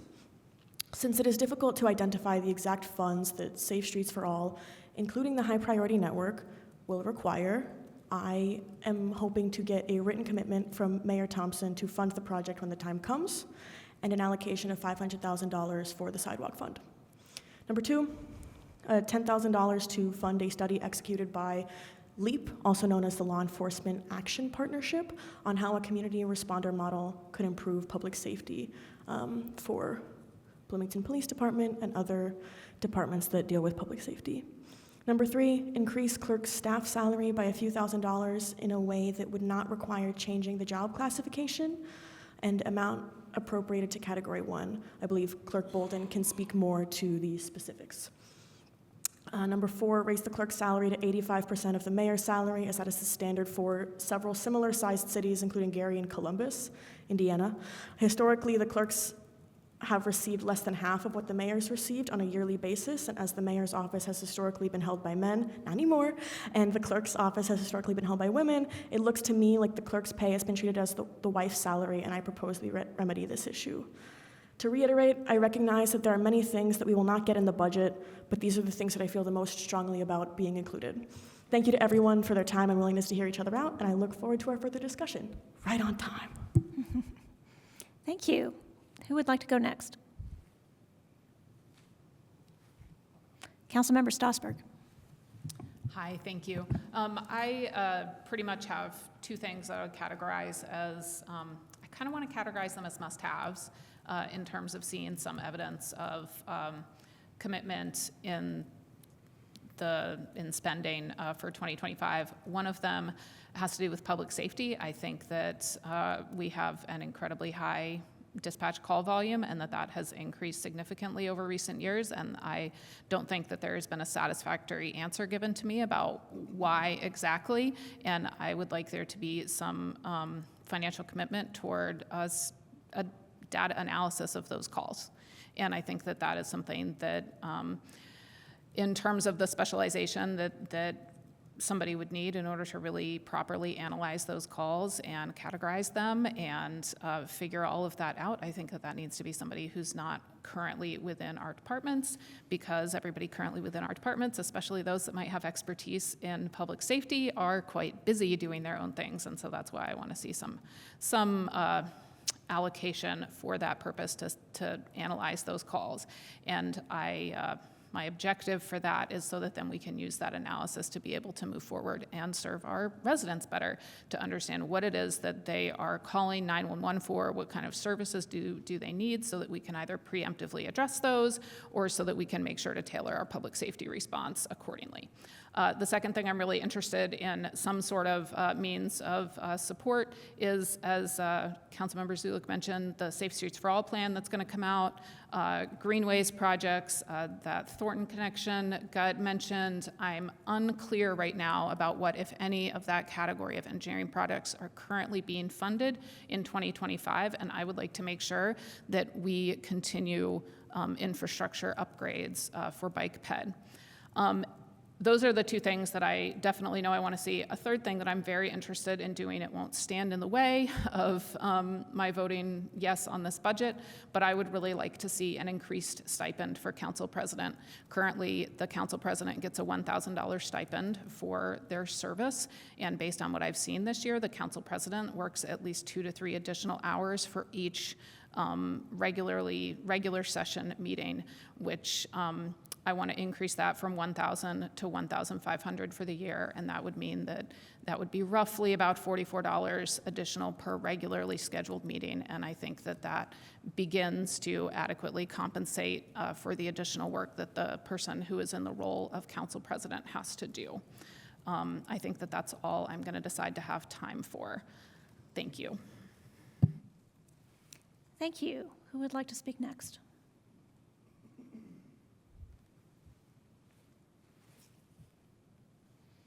Councilmember Flaherty. Thank you.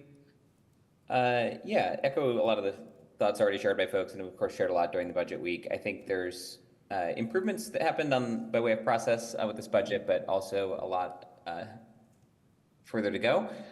As I said during the budget, I think while I support a lot of what's in here, there's still some major gaps to me that mean I can't support it as proposed. A note about compensation, noting comments from Wes Martin and others. I think universally we support the increased compensation and recognize that we've fallen behind on that front. That's going to happen, in my mind, regardless of the final budget we pass here. In fact, it can even happen as an additional appropriation from the general fund in the future. It doesn't even have to be part of the budget. So that's not what we're voting yes and no on when we talk about this.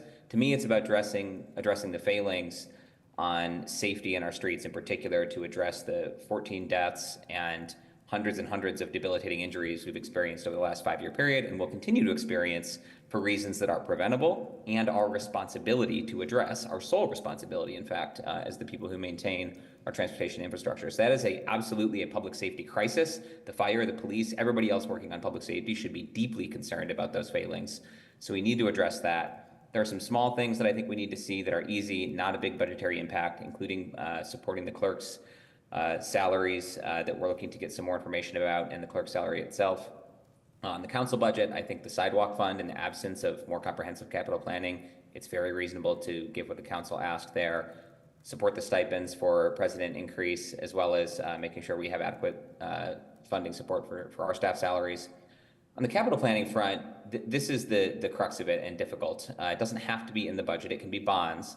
But the rub is we probably need something like $4 to $5 million annually going to infrastructure. When we passed the Vision Zero statement to achieve 0 deaths in our streets and zero serious injuries in our streets by 2039, that was an increase in ambition from where we had been historically.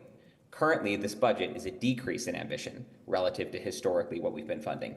So that's a really, really big disconnect that we need to address to save lives and prevent injuries. I think the Indiana Avenue safety improvements are an important thing to include because we've been moving forward on that and figuring out what the timeline is for our high priority network. It sounds like it's $20 to $40 million based on the engineering department's answers today. Exactly how much we can leverage from state and federal sources is unclear. I tried to get clarity on what we've been able to leverage historically. Also unclear, maybe 1-to-1, I don't know. Point is, significant city contributions. Additionally, the staff-led traffic calming and greenways, $0 funded this year. In 2022, that was $400,000 from the alternate transportation fund. So we're not using the alternate transportation fund for that purpose anymore. That to me seems like a shortcoming and a possible place to get funding from. So that's the big issue that we need to tackle, I think, is the right level of funding and the sources for capital on transportation safety. Thank you. Thank you. Who would like to speak next?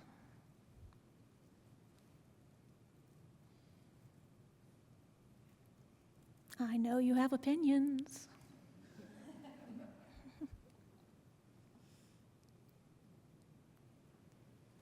Councilmember Rosenbarger. I'll go. I am a little envious of Councilmember Zulik for planning ahead and getting something written out.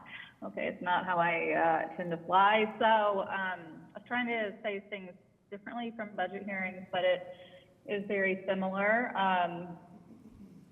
I do want to say thanks to everyone for doing work. I think this is, of course, it's an incredible lift, it's incredible effort, and just doing it in the time that we all allot to it is a lot of probably like nights without a ton of sleep and stress and all that good stuff. So I always appreciate getting good work done, even if I don't agree with all the bits and pieces.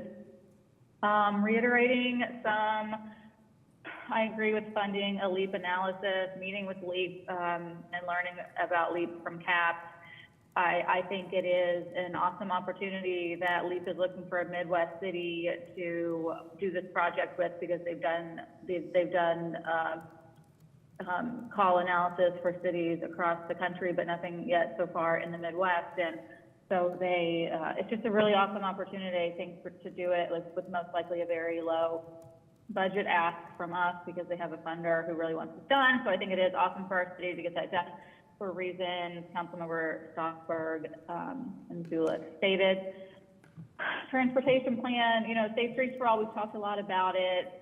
According to the website, you can't get funding for that 18 to 36 months until it's 18 to 36 months after you have an implementation plan in place.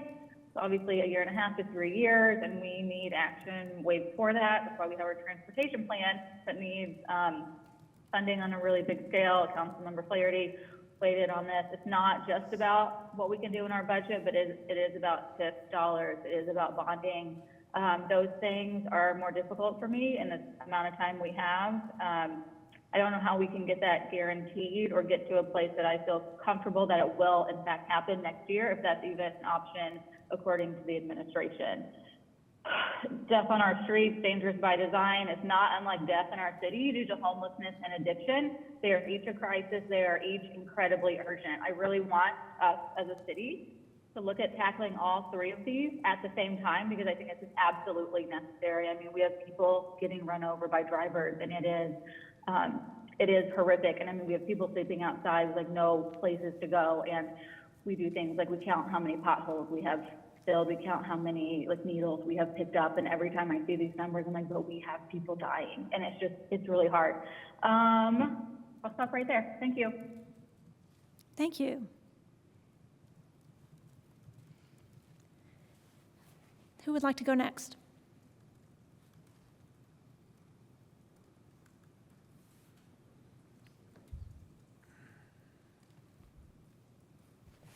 Councilmember Rallo. I'll keep it brief. I said a lot during the budget debate, but I think this budget honors the fundamentals that I would be looking for in a budget with the many needs of the city. The fundamentals being appropriate compensation for staff as recommended by the Crow study, addressing public safety salaries and compensation, which has had chronic deficiencies for years and has left us in this dire situation of required overtime for police officers and attrition and so forth, and morale problems. I think that, as the firefighter said, I think that this is absolutely fundamental. Health, safety, and welfare are top priorities as elected representatives of the city. I didn't ask about the police station, whether a new facility was being considered or we were going to intend on renovating the existing facility, but I look forward to discussions about that. In terms of the general obligation bonds, I'm still at a point of understanding and exploring that, and I reached out to Controller McClellan to say that I would enjoy a meeting just to get better versed on that, and she was happy to accommodate me, and I haven't done that yet, so I'm going to do that.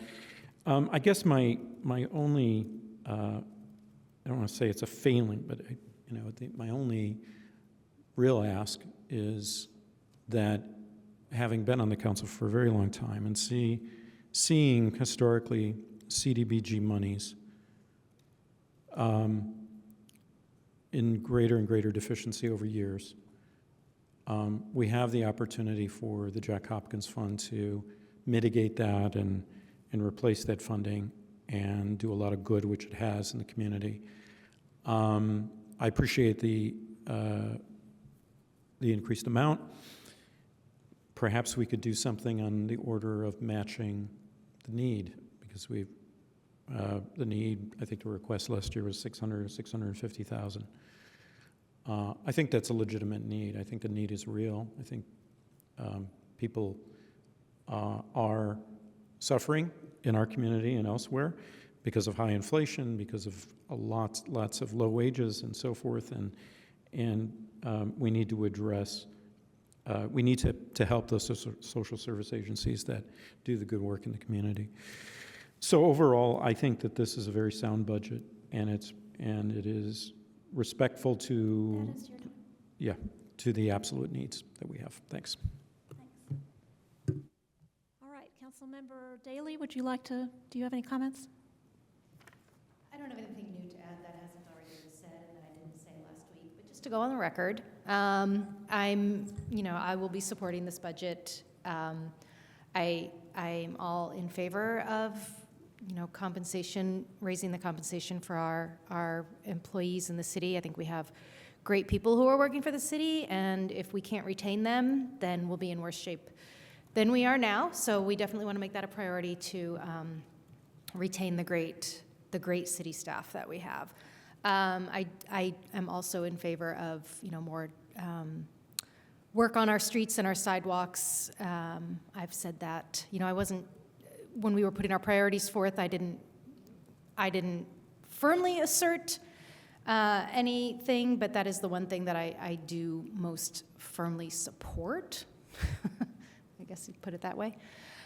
So I would like to see that, and we've had some conversations about that. Otherwise, yeah. Oh, and also, I want to do better supporting the clerk's staff too. So that's also part of that. Thank you. Councilmember Asare.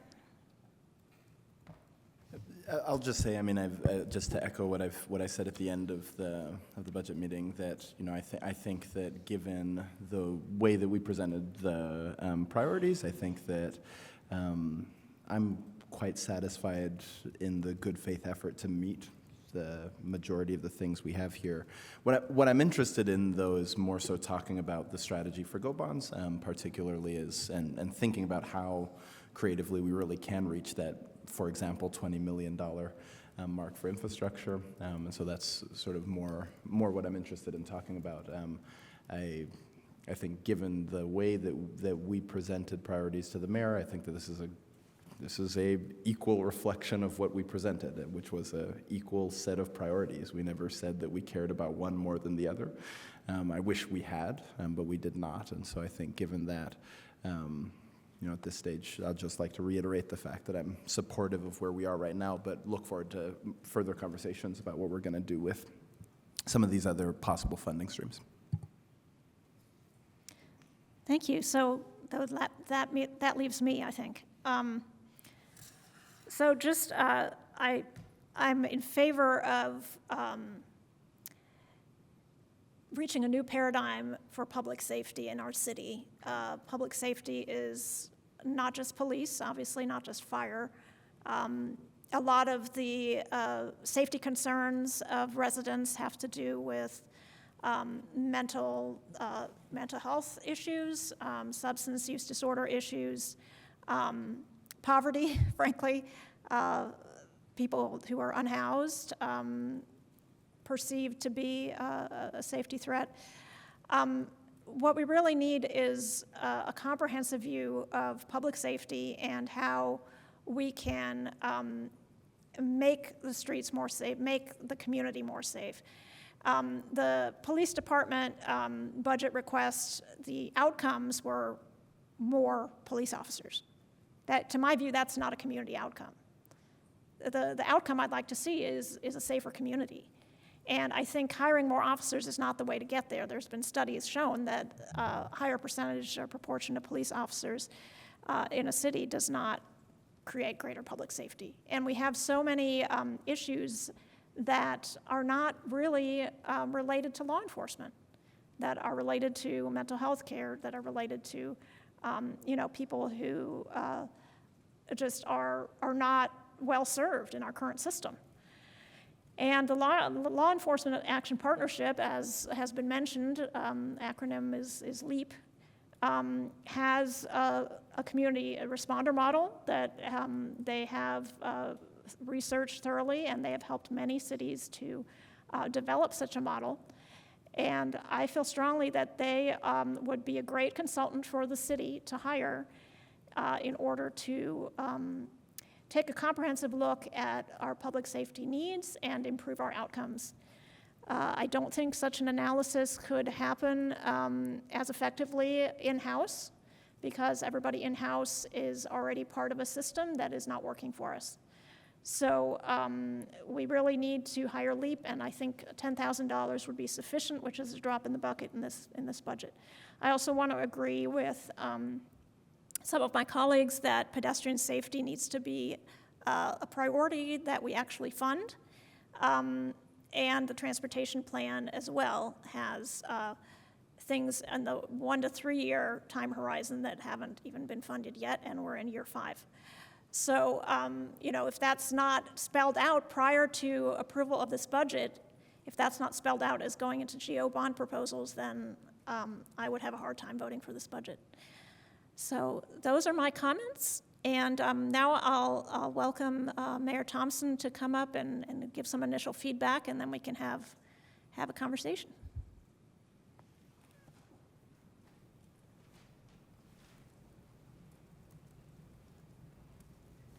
Thank you. I will keep my comments short, but do want to address a few things. I've been furiously taking notes, as have others, but for those of you who had multiple things on your list that I may not have caught, I did reach out by email to all of you last week.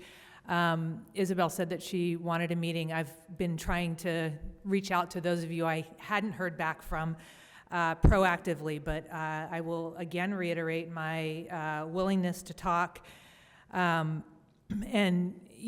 honestly, this is one of the most important practices that we have right now, this budget. This is the critical interface between two branches of government.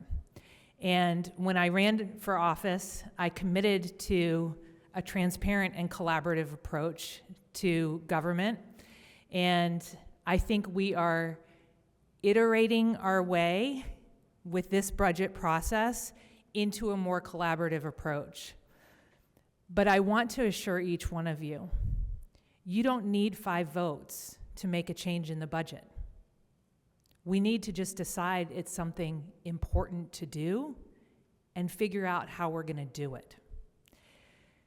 We have a finite amount of money to work with. Whether we borrow, whether we spend what we have, ultimately we have what we have or what we can acquire. We have presented you already with a deficit-based budget, and the GO bond was presented as a possibility for adding some extras.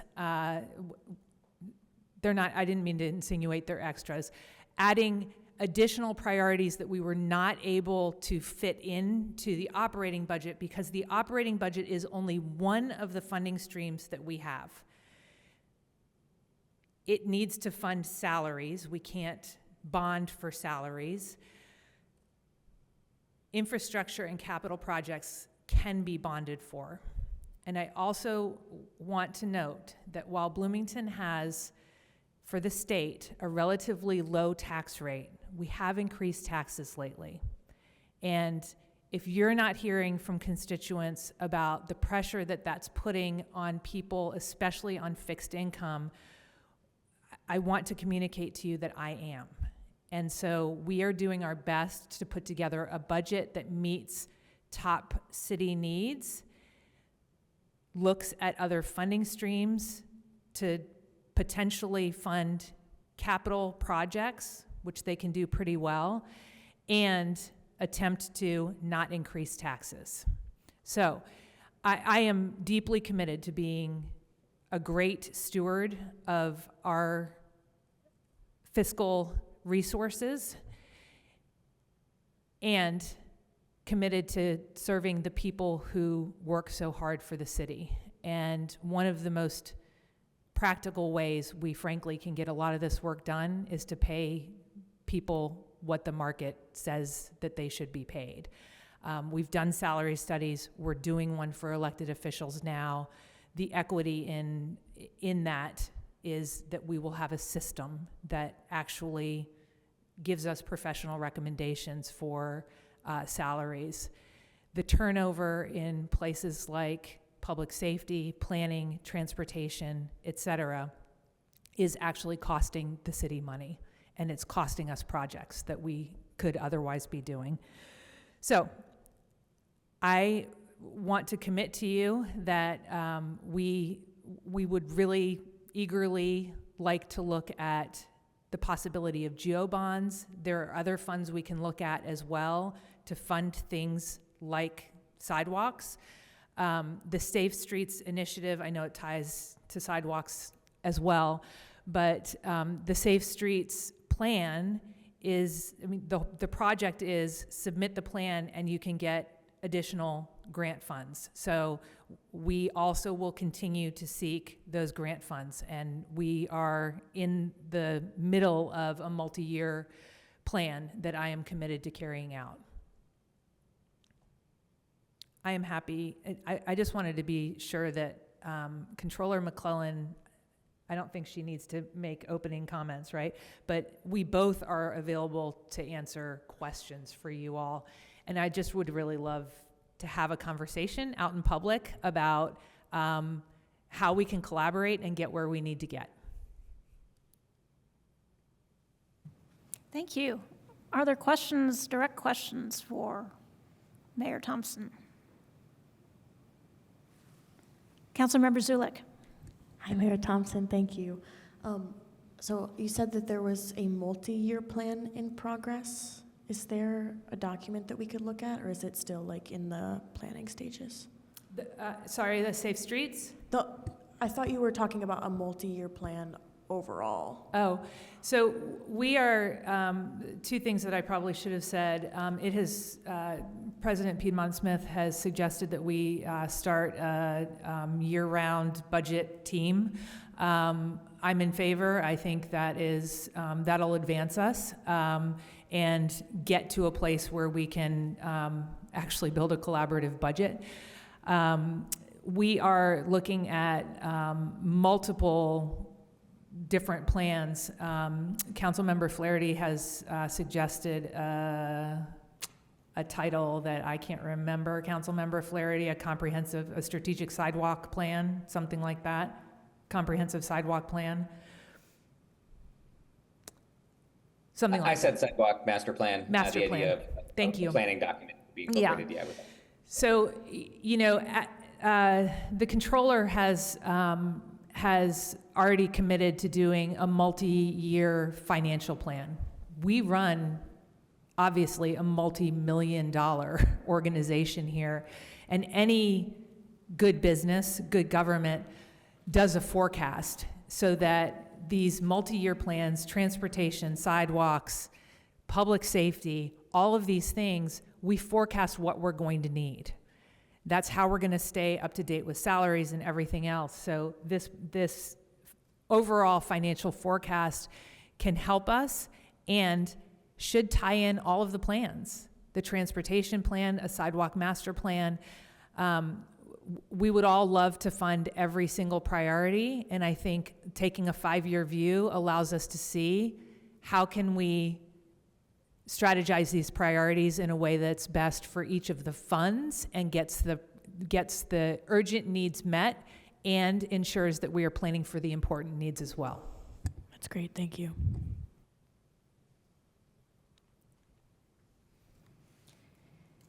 So the multi-year financial plan, I guess I hear a lot of council members, including myself, are concerned about funding transportation improvements, and in particular, funding transportation improvements. Funding or bonding? Sorry. Funding. Funding, okay. And especially for increasing pedestrian safety, which of course we've committed to with Vision Zero. So since the federal grants that you're talking about are still quite a ways away, Is there a commitment to put transportation improvements as one of the purposes of the GO bonds? That's correct. I mean, we would have to decide together how much, and Controller McClellan has looked at different amounts for those GO bonds and their implications. She can go into more detail with you. I have now had 2 requests for sort of bond classes for council members, maybe members of the public would like to come to those as well. But the length of the bond affects how much we can borrow without increasing taxes, et cetera, but it would be our intention to fund those capital projects, transportation, sidewalks. Those are exactly primed for a GO bond. So, is there something we can do between now and when the controller has to turn in the budget numbers to the state to secure some kind of commitment for transportation projects to be brought forward in a GO bond? You mean the initial posting next week? Or Yes, the final numbers at the end, towards the end of the year? No, no, next week, the September 10th deadline. Can we get a bond done in a week? No, I'm not saying that. I know it takes longer, but I, for one, would like to have a commitment from your administration to fund certain things through a GO bond before I vote on this budget where there's no money for certain things that we prioritize. Yeah, my understanding, so my verbal commitment is that's what we would intend to use the GO bond for. My understanding is we cannot commit in writing to what will go in a bond without going through the bond process. And so you have my verbal commitment. I would, the council obviously has to approve the bond. I think we need to have a collaborative discussion about what bond we want. Do we want to do a short-term 2-year? Do we want to do a 5 or 10 year and get more money? Do we want to do a rolling bond? So we need to have a collaborative discussion before we can go through the bonding process. But you have my word, this was the way that we anticipated attempting to fund some of these infrastructure costs that couldn't fit into the operating budget so that we could fund the things that we cannot bond for. Councilmember Flaherty? Thank you.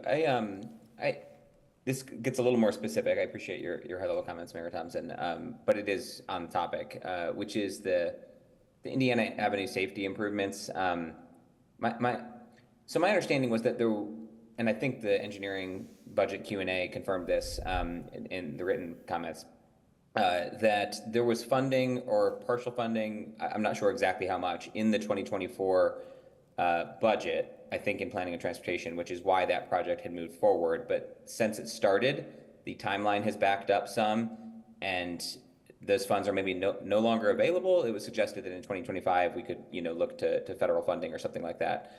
I was trying to understand, is it just because those funds would revert? Am I misunderstanding the nature of the situation, what was budgeted in 2024, and the effect of the calendar year turning over?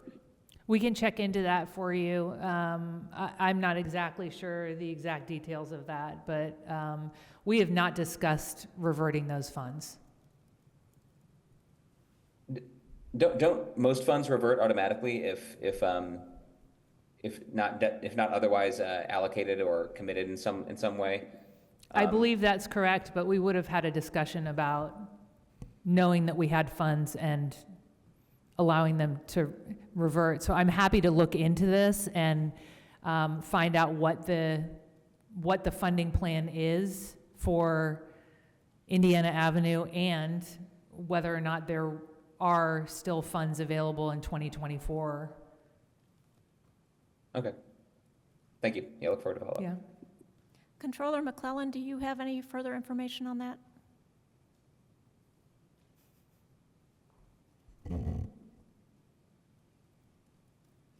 I don't. Is this related to CRED? It is not, I don't believe. I think this was, I'm not sure if it was Alternative Transportation Fund or other, like I'm not sure the fund source, but I believe it was in 2024 budget for planning and transportation. But it doesn't seem to be moving forward, so. Okay. Yeah. I'll follow up with you. Councilmember Strasburg? Yeah, I have a couple things. First, I appreciate that Councilmember Piedmont Smith was kind of talking about some kind of assurance with regard to bond-related stuff, because I also had that as a question on mine, like how can we assure that? And as you guys were having that conversation, I kind of thought, well, maybe we can kind of assure that in the next, by more than just your word, in the next week by actually scheduling some of those meetings, because I do want to learn more about the bonding process and understanding exactly how that works. And it sounds like there's some decisions to be made collaboratively about what kind of bond to pursue. And then also potentially how to kind of allocate within that, like what exactly we're going to spend it on. And I'm not sure how specific we would need to be during that process, or yeah, I'm just not sure. And so perhaps in the next week, it would certainly make me feel better to actually schedule those meetings, get things on the calendar, so then we have a time set when we know that we're going to talk about it and we're going to figure out things by such and such a time with regard to those capital projects. And then the second thing that I wanted to ask about that was, so say we do that and we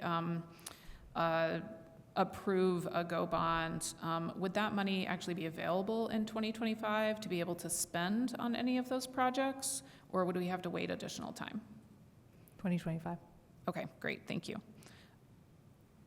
So I'll follow up on Councilmember Strasburg's suggestion to have a meeting very soon. Not or necessarily, schedule a meeting. yeah, schedule the meeting. It doesn't have to be, the meeting doesn't have to be soon, but maybe the scheduling process could happen. Get it on the calendar. So what is the timeline? I know you've been working with financial consultants, and I don't know at what point you would be ready to sit down with council to talk about the GO bonds. I mean, I assume you're ready now if it's just a bonding crash course in general, but for this specifically. As far as the timeline, we don't need any action from you, any vote to advertise the budget next week. We will advertise for a bond that gives us the ability to even have the possibility to pass a bond. So we will advertise for a bond. We needed to know everything that we could possibly, if you have additions to the budget, like council stipend, other things that we would work with you to add in, we needed to know those things. We hear that you're interested in a bond, so we're going to add that to the advertisement. It doesn't involve a vote of any kind. And then meeting with you probably the next week after the week starting September 16th would probably be a good week to start meeting about bond projects, so we get that rolling right away. And by then I'll have all the information about different bond sizes, in terms, and interest rates.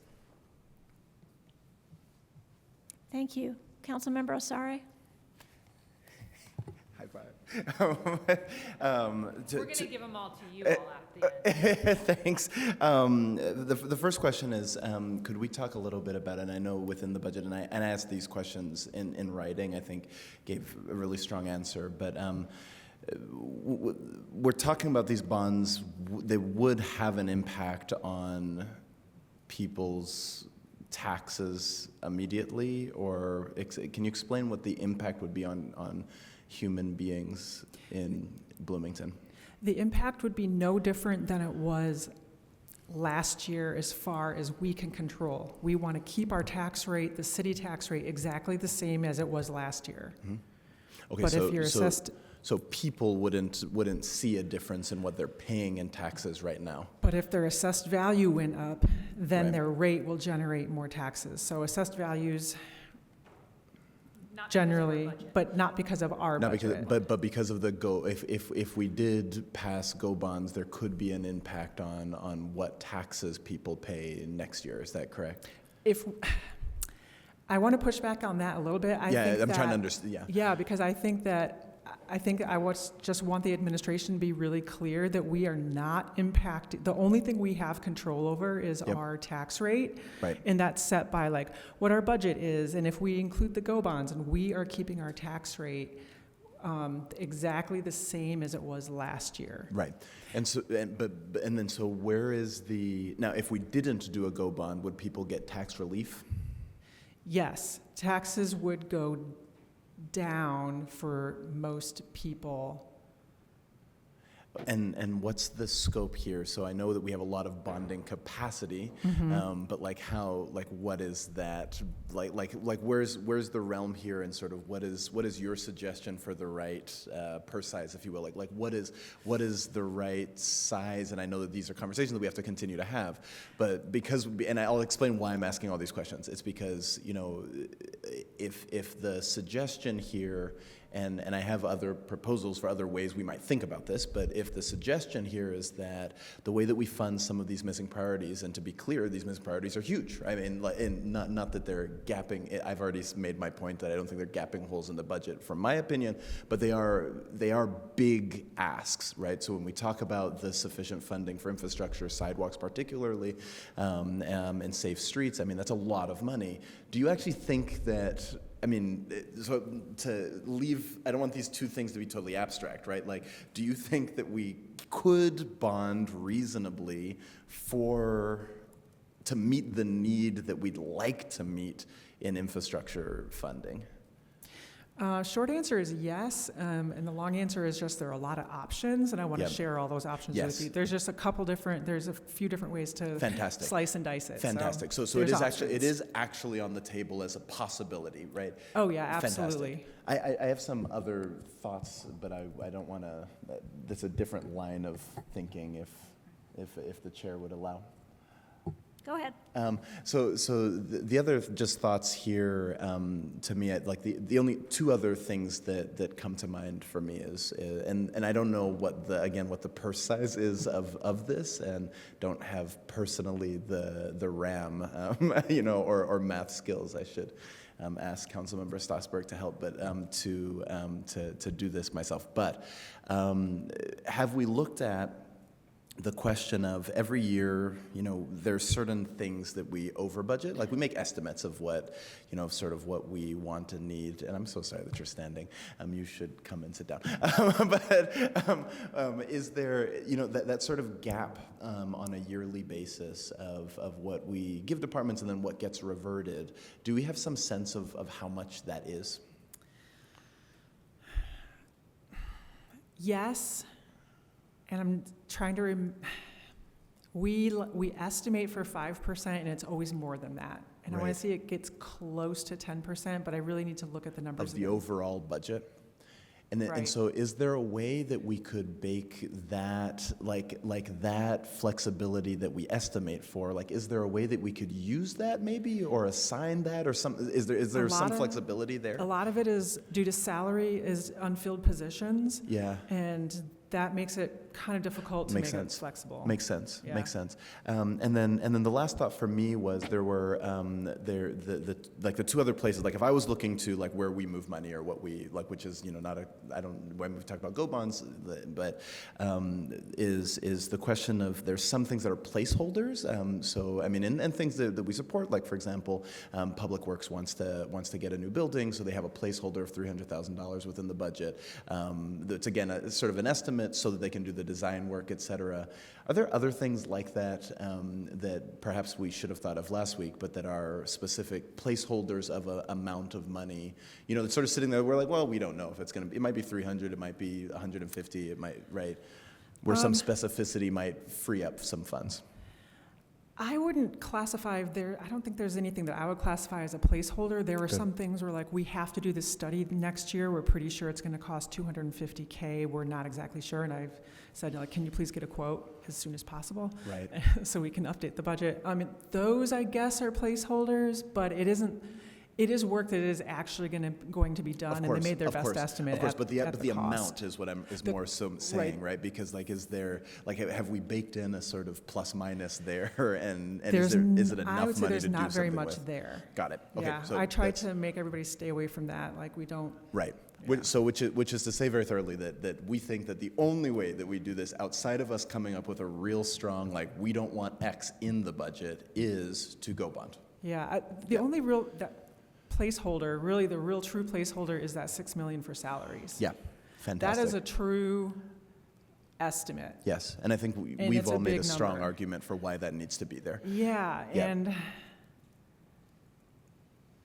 I mean, I believe in a budget that truly reflects what you plan to spend next year. Yep. I don't want to, and I tell departments, please spend work really hard on your projects to spend your entire 2024 budget as close as you can to zero. Sure. Because that shows that you have the capacity to spend your 2025 budget, and that, that it makes budgeting easier when your departments spend all of their budget, because then they needed what you gave them.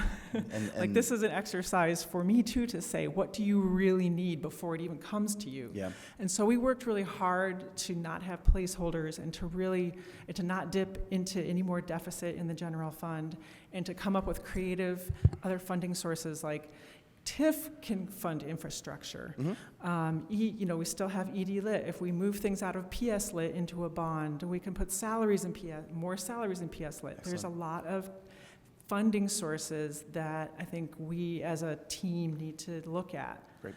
But yeah, thanks for letting me opine about that. Yeah, and then the very last question I'll ever ask, and then I'll be quiet for the rest of the evening, is why don't we go further, like why don't we go further into deficit? Because we've talked about that maybe we hold a bit too much in reserves as a city, so why not just spend more and just have a bigger deficit at this point?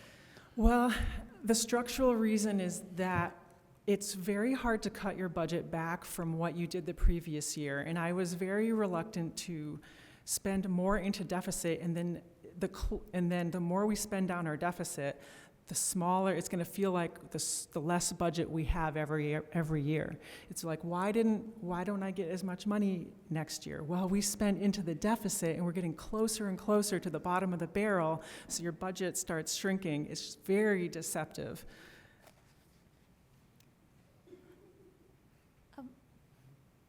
I wanted to call on a council member who hasn't had a question recently. And I saw Council Member Rallo's hand first. Okay, thanks. So to take the opposite point of view, and when I just, as a novice looking out at the markets, I see over leveraging everywhere, and I see some warning signs, like in commercial real estate. And so I get very skittish about drawing down on reserves.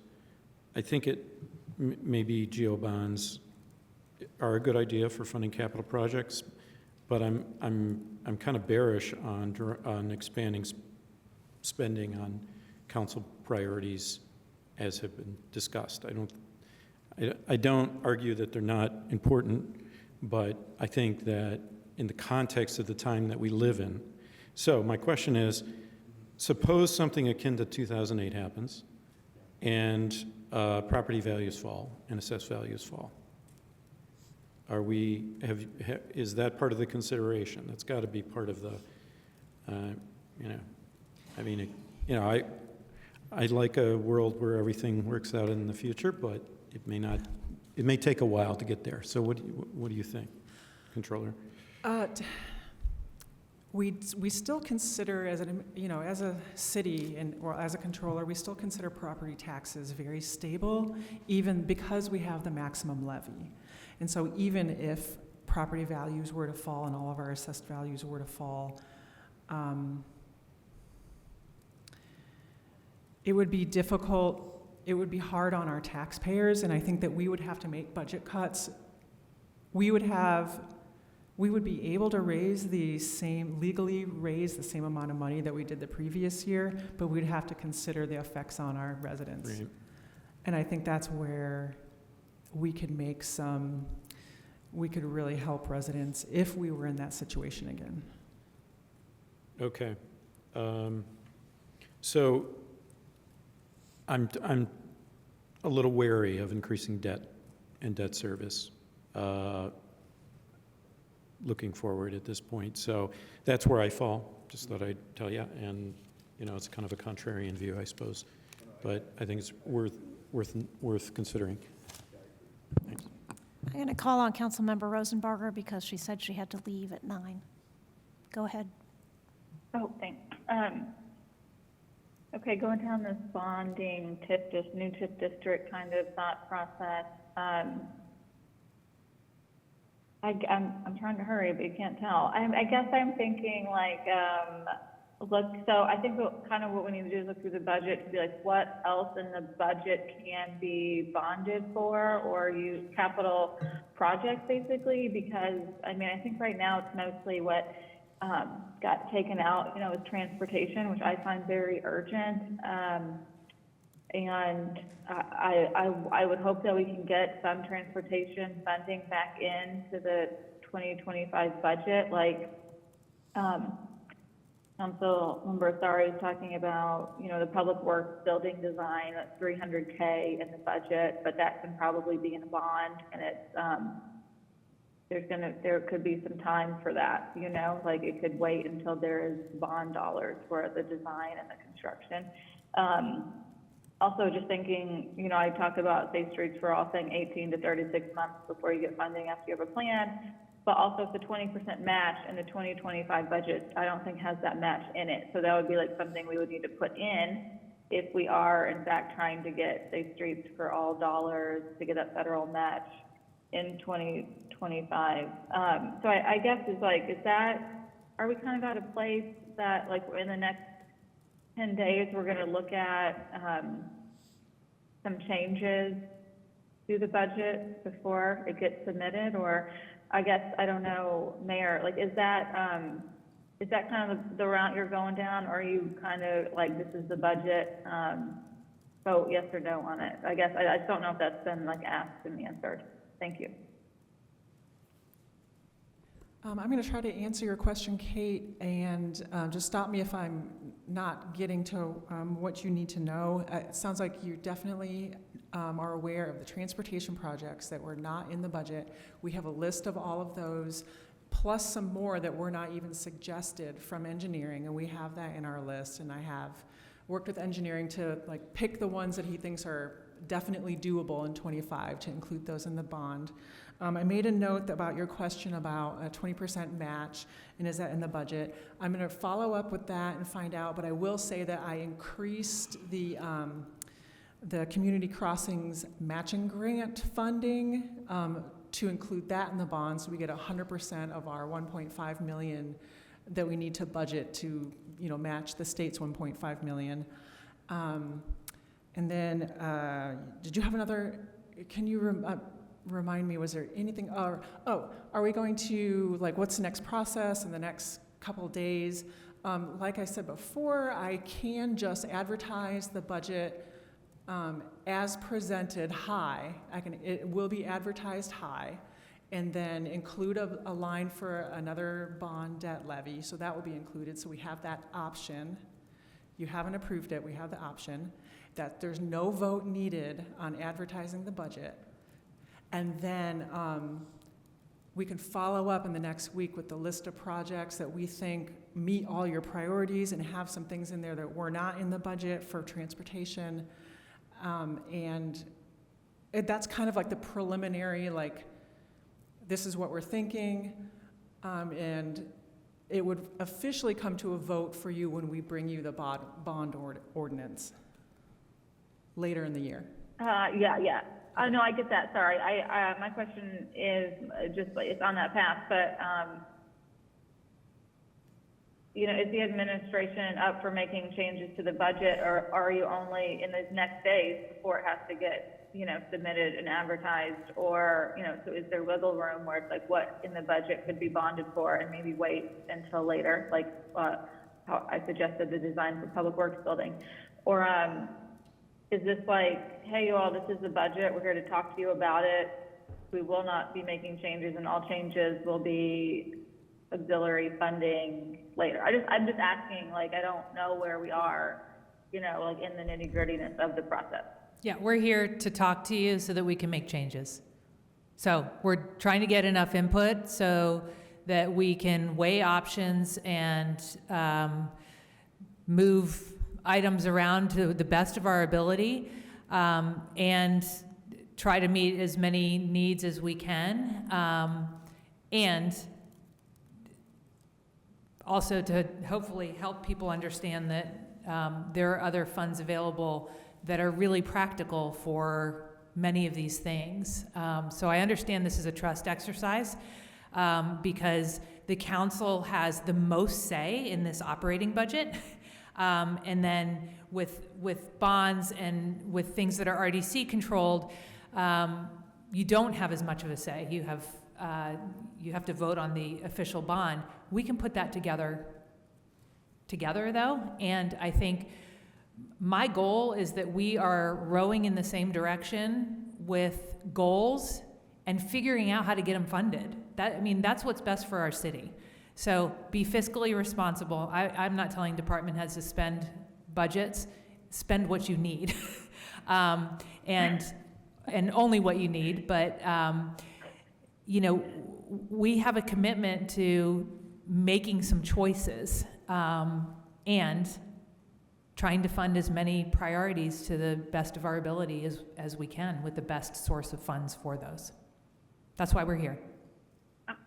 Hey, thanks. Yeah, that is very helpful, just so it helps me know like how much to dig in the next, dig into the budget and look at things in the next few days, yeah. You meant dig into collaboration, right, Kate? Position. Yeah. Yeah. Dig me a hole and sleep in it, thanks. Okay. I'll sleep in it, is what I was saying. It's just a joke. I'm out of here. Thank you so much, everybody. Okay. Councilmember Daley, did you have a comment, question? Yeah, I'm sorry if I missed this or if this is like incredibly basic, but just going back to the bond thing, what would be the downsides for Bloomington? What are possible downsides for doing the bond? For example, would it negatively affect our credit rating? It doesn't negatively affect our credit rating. The downside would be you use up some of your debt capacity. So if another project comes along later and you need to bond for that, you have limited a little bit your ability to bond for debt. So our bonding limit is set by statute. It really does keep us from overcommitting because it is 1/3 of 2% of our assessed value. So that assessed value changes every year. It could go up or down. But at the time of bonding, for that bond, it is 1/3 of 2% of assessed value. So, or 2% of, yeah, I think I might have those numbers mixed up, but it's small. But yeah, that's a very good question, and we'll have all of that from the financial advisor to share with you. Okay, so there's like not a scenario with it blowing up in our face and... Not that I am aware of. Good, I like that. Okay, thank you. Yeah, we generally can't bond unless we have the revenue to support the payments. It just can't happen. I say generally, I don't think you can ever bond as a government without having the revenue pledge to support it. Councilmember Stossberg and then Councilmember Flaherty. Thank you. I just had a follow-up around, I really appreciated Councilmember Asari's comments about that idea of looking around and seeing what other small amounts there might be, because I guess the statement I'm going to make first is I'm really nervous about only using GO bonds as a methodology to fund transportation infrastructure initiatives. That just makes me very nervous because at this point they're not really a sure thing because we have to go through the whole process and we have to vote on it and we have to approve it. And so I guess I would like to see maybe at least if there were some projects that could somehow get some maneuvering happening to get funded into what will end up being presented with, whether that means that some other infrastructure project, like maybe the Public Works building, ends up going into the bond category instead of the general fund category, or there's TIF dollars, or there, like whatever it is. I think that I would really like seeing at least some actual firm commitment of money that is definitely already there, as opposed to something we have to bond for. So that's just kind of a general statement of what I would like to see in terms of that. And then I also want to make sure, I suspect that Councilmember Flaherty has a comment also about transportation stuff. But I do want to make sure that we talk about the public safety initiative piece that we also mentioned, several of us in opening comments. Thanks. Did you want to respond to that? I mostly, I know I'm hearing that the public works planning is maybe low on the council priority. I do just want to communicate that evidently that has been committed to verbally for about 6 years and never gotten funded. And we have big trucks that are rotting outside. It's wasting our money not to do it. So my commitment is that we're going to dig through the budget and figure out how to maneuver some things. I just want to be clear with council. There is a reason that is in there. That may be something that we can bond for. And the trust game goes both ways. So if we do have to take this out, we will want it in that bond.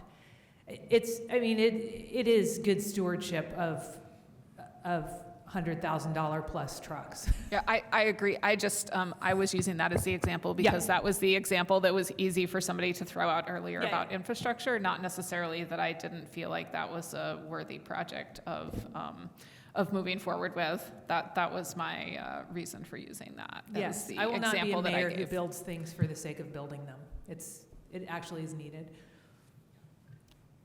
Councilmember Flaherty? Thank you. Following up on some of what the mayor just shared there, I think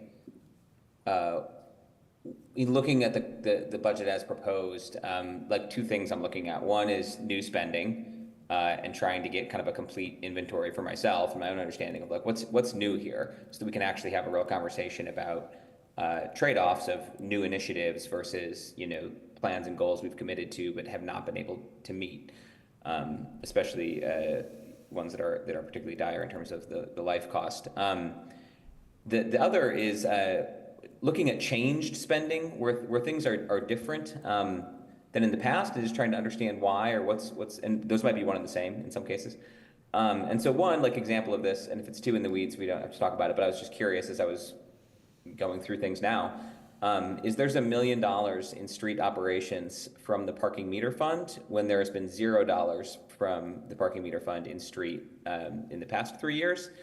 And wondering if the controller or the mayor knows specifically what that's for, if it displaced something else. Most of the parking meter fund goes to parking services, as one might expect. But interestingly, alternate transportation fund money to the tune of, I forget offhand, $268,810 is also going to parking services. So we're not using the parking meter fund for parking services and using the alternate transportation fund instead. That's not really its purpose. So these types of questions, and I guess very specifically the $1 million in street, I'm curious if y'all know, but that's the type of thing I'm trying to unpack so that I can understand where there might be room or play or where there are things that I'm not seeing. The $1 million in parking meter fund is because Public Works was just begging for its supplies for paving. It's supplies for upkeep of the road. It's not in capital expenses. It's in paving supplies, and they're basically just like, we have to get some money from somewhere. And we looked at the parking meter fund, and the ordinance allows upkeep of curbs, roads, sidewalks, where the parking meters are, or streets that connect to where the parking meters are. That's in the ordinance, and so I said, we've never used this before. Would you be open to using the parking meter fund? And they said yes. And then as far as the alternative transportation fund, those parking meter dollars in there are salaries and supplies for the people who collect the parking revenue that goes into that fund. Okay, thank you. That is helpful. I did have a follow-up, if that's okay, or I can wait if there are other folks with questions. Yes, go ahead. Wanted to dig into TIF a little bit more as a funding source. We've been talking a little more about that, and I know Controller McClellan, you sent over an email, I think today, with a summary table and some different things. And the mayor rightly noted that there's kind of less oversight or control from the council side, especially at amounts of less than $5 million. My sense is that when we in a TIF district bond for something, when we pay off that debt, if it's before the statutory limit on the TIF district, we don't retire the TIF district. We keep collecting the revenue. Is that accurate? Like until the end of the statutory period? We don't have any areas that are in that situation. So every active TIF district has outstanding debt currently except for the very small little Kinzer-Prow area, and that actually does expire soon. But yes, every TIF district that we have has active debt because it's all consolidated, because it's the consolidated TIF district. Is that kind of where you're? Sort of. Let me maybe restate. Like the statutory limit now is what, 25 years? Is that right? For a TIF district? Most of our areas, yes. Okay, so if we're to create a new TIF district and it's a 25-year statutory limit, would we automatically seek a 25-year bond, or might we seek a 20-year bond or a 10-year bond, depending on the size or nature of the project? You would, I'm not exactly sure, because I think it just depends on how you want to structure your funding. It's a case-by-case basis. So you could see a 20-year bond or a 25-year bond. The clock starts ticking as soon as you bond, I'm pretty sure. This is, yeah, okay. I'm not an expert on, yeah. I know it's it okay. if I read We don't have it. to keep going down this thread. My more general point here is that my sense is that we don't always have issue debt on the exact same maturity date as the TIF district's statutory limit itself, and that there is in fact a gap period through which we collect revenue and spend it on things, and the council really has no insight into any of that at all. And I'm not sure anybody does too much. But it all gets maybe more confused in the consolidated context as well. It sounds like it's too much to get into. We're gonna have to have more conversation. But I guess my point more broadly is that I'm curious to dig into the possibility of active TIF district revenues that may not be accounted for through debt service and/or new TIF districts in the context of infrastructure, especially the type of infrastructure that tends to improve property values and therefore tax base. Sidewalks are among those things, for instance. Matt, I absolutely agree with you, and that is a perfect use for our extra TIF revenue, that it should be going to our infrastructure in these TIF districts that's going to improve property value. So I currently have sort of two different models on how to fund things, using TIF and bond or just using bond. So as you can imagine, we have a little bit more flexibility if we also look at TIF. So that's something that we will bring to you too. Now that opens up a whole nother can of worms. Now everyone's like, wait, what, TIF? TIF and bond? It just means we can do more projects if we start looking at TIF. But it also means we have to ask. That's an RDC. Yes, it also means it's an RDC decision.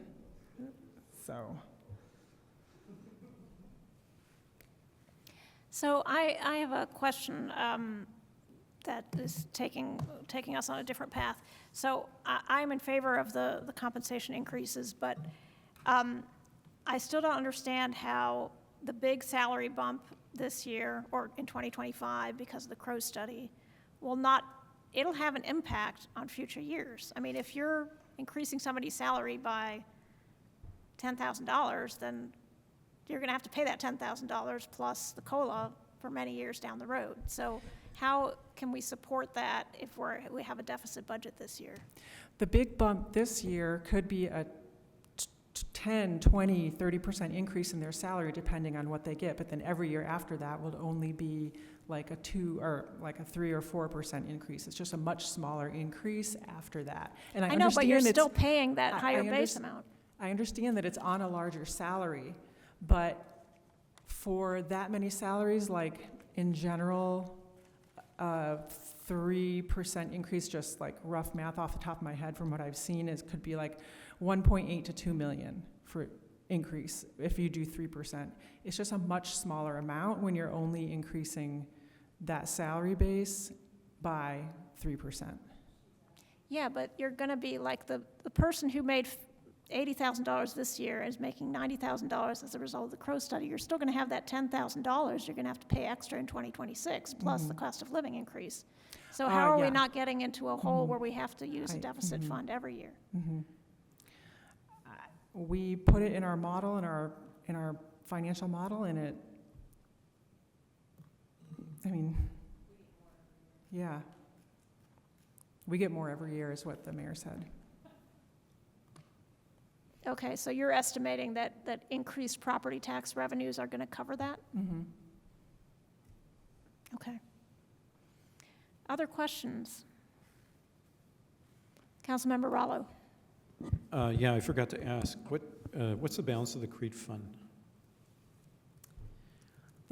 Let's see, we appropriated like 12.075 million last year. I believe close to 4 million has been spent or encumbered, and so they have about 8 million to spend by the end of the year.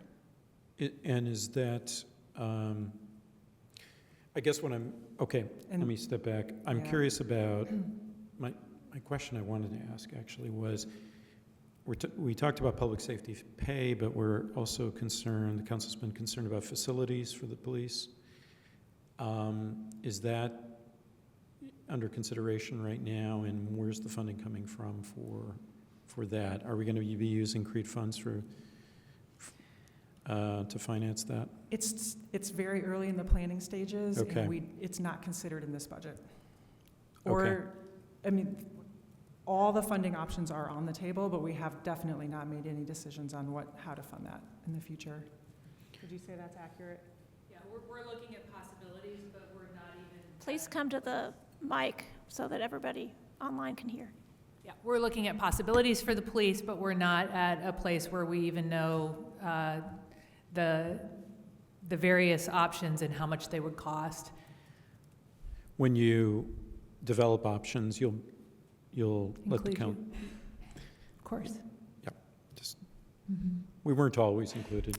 Yeah, in years past. we're going down a, we want to do enough homework on some options to bring you something tangible, and not go so far that we've made decisions. So we are working on it. Great. Although Okay. it has not been front burner in the last couple months. No, that's okay. I mean, I'm sure they can subsist on their infrastructure they have right now. Thank you. Councilmember Strasburg?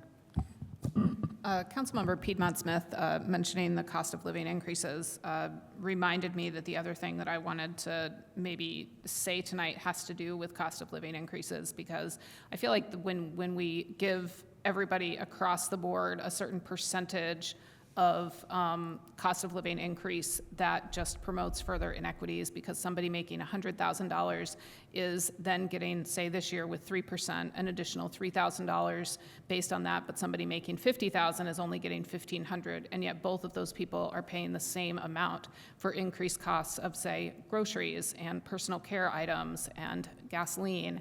And I think that I would just like to put a push, not this year, because I think it's a little late in the process this year, but in future years to reconsider how we do cost of living increases, and to not always just do a flat percentage, because what that will do is that will further separate the top from the bottom in terms of how much people get paid.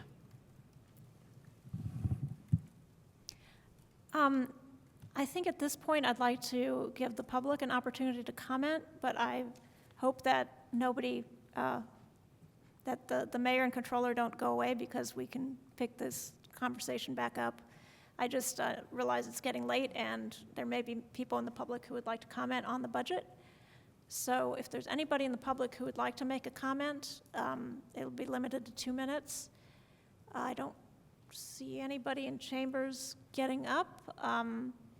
Deputy Attorney Kulak, can you make the announcement for Zoom? Yes, and if you are still with us on Zoom, you can raise your hand using the Reactions tab or the More tab to let us know that you would like to make a comment or send a chat to the meeting host. So far, there were no immediate takers before I made that announcement. Okay, we'll give it a moment.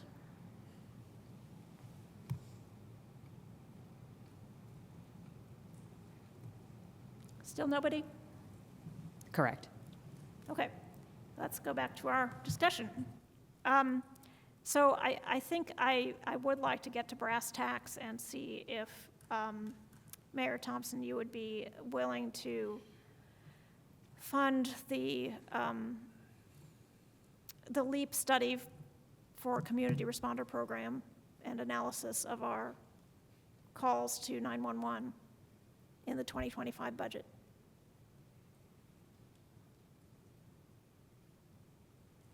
Yes, I will. I think that's $10,000. We can probably figure that out. I will just say best practice in hiring consultants is that you actually put an RFP out and get multiple bids so that we're not determining who we're hiring. We're saying some work needs to be done and we're allocating funding for that work. But I could commit to getting that done. Okay, so, I mean, you can issue an RFP, and we can make sure LEAP knows about it, and they can reply. Of course, yeah, but you asked me if I would put LEAP into the budget, and so I was clarifying that a study on analysis of 911 calls, outsourcing that would be what we would put into the budget, rather than a particular vendor name. We don't have vendor names in the budget generally. Okay, well, LEAP does more than that. So they analyze 911 call data, not just call types and numbers, but the actual narratives.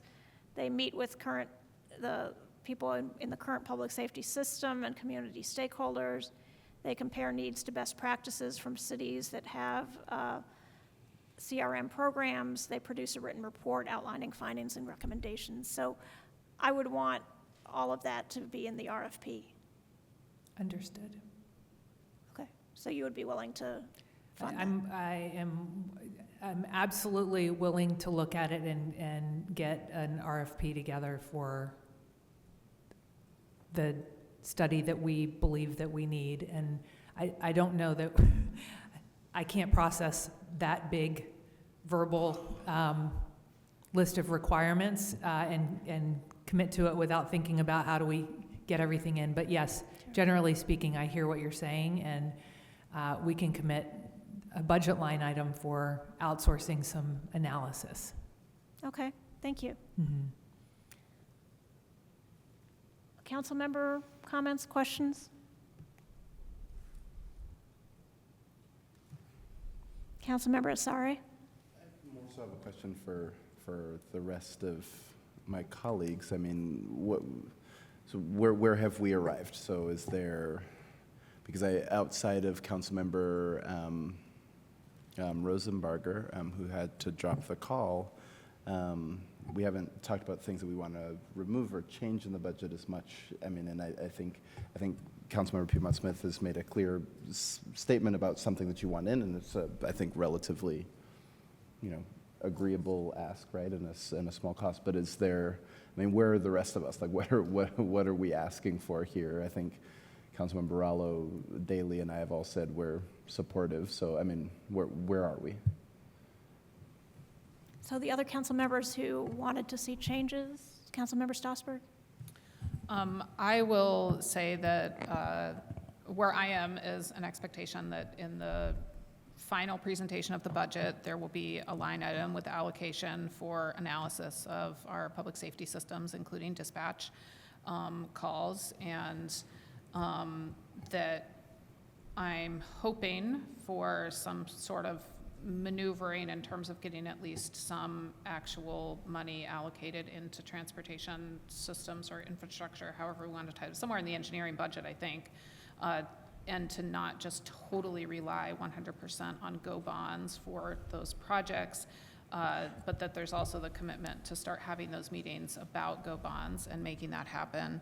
And the couple I didn't get a chance to, in my 3 minutes, one of the other pieces that in terms of cutting things, which you mentioned, is that right now there's duplication in homeless coordinator positions between 2 different departments.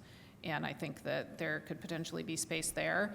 And then I also was asking questions earlier of the mayor about this analysis, the rebranding pot of money, and kind of wondering about that. So I think that there's some pieces in there like that could potentially be moved around or slightly changed in allocation in terms of satisfying my interest in making sure to fund the public safety study and not entirely depend on GO bonds for transportation initiatives. Does that answer your question? Yeah, totally. Okay.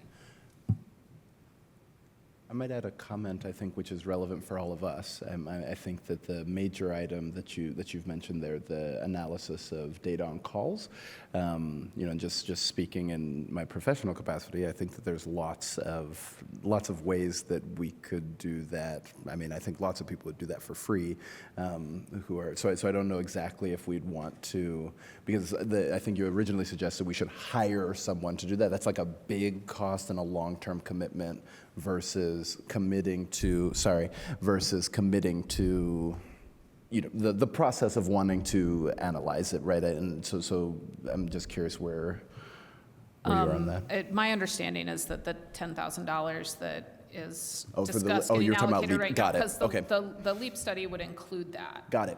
Understood. In terms of analysis. Understood. Yeah. And I initially said, talking about outsourcing that, because I think that you need somebody who's experienced in data analysis and somebody who has public safety, like law enforcement sort of experience. Got it. And finding somebody with both of those qualifications would be really challenging. Yep. Okay. Awesome.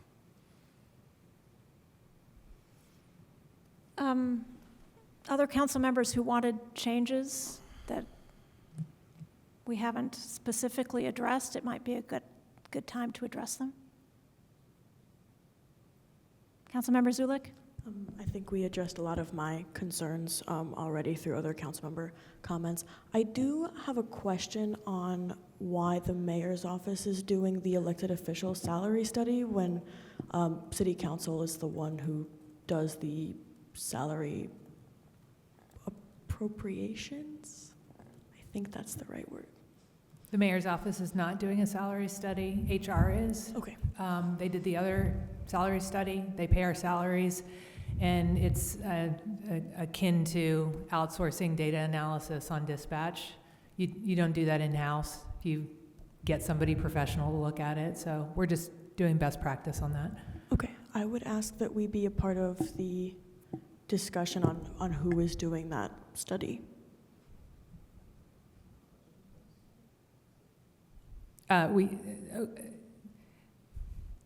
I hear that you are asking that. We have a price from Crow, which is like a super small little add-on because they're already familiar with the organization. So they already were 90% of the way in analyzing all of the salaries. So I'm happy to hear feedback on that, but the price we have is very small. So okay, they're sort of ready to go.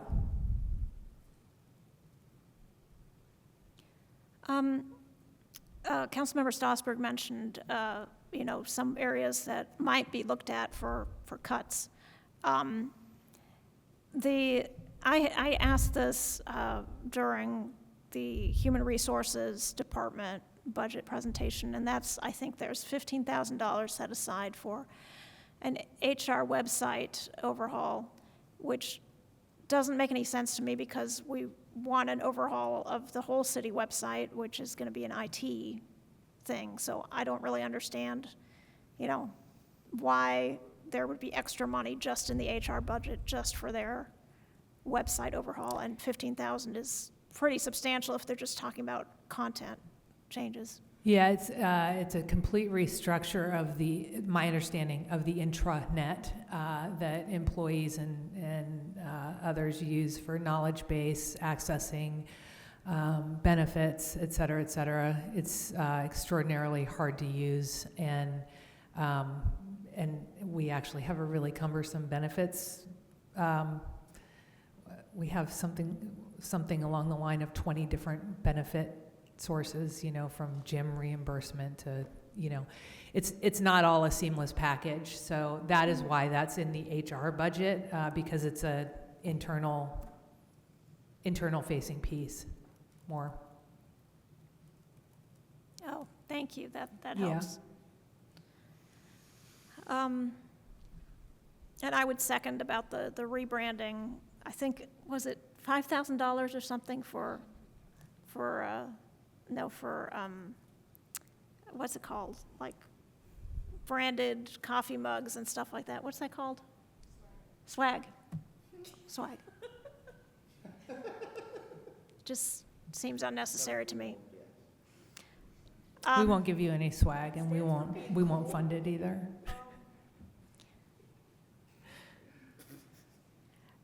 So that's, since we're talking about a small thing like increasing the stipend of the president of council, which will not be me next year, so it's not in self-interest that I'm saying this, but, something like an extra $500. Can we take it out of the swag budget?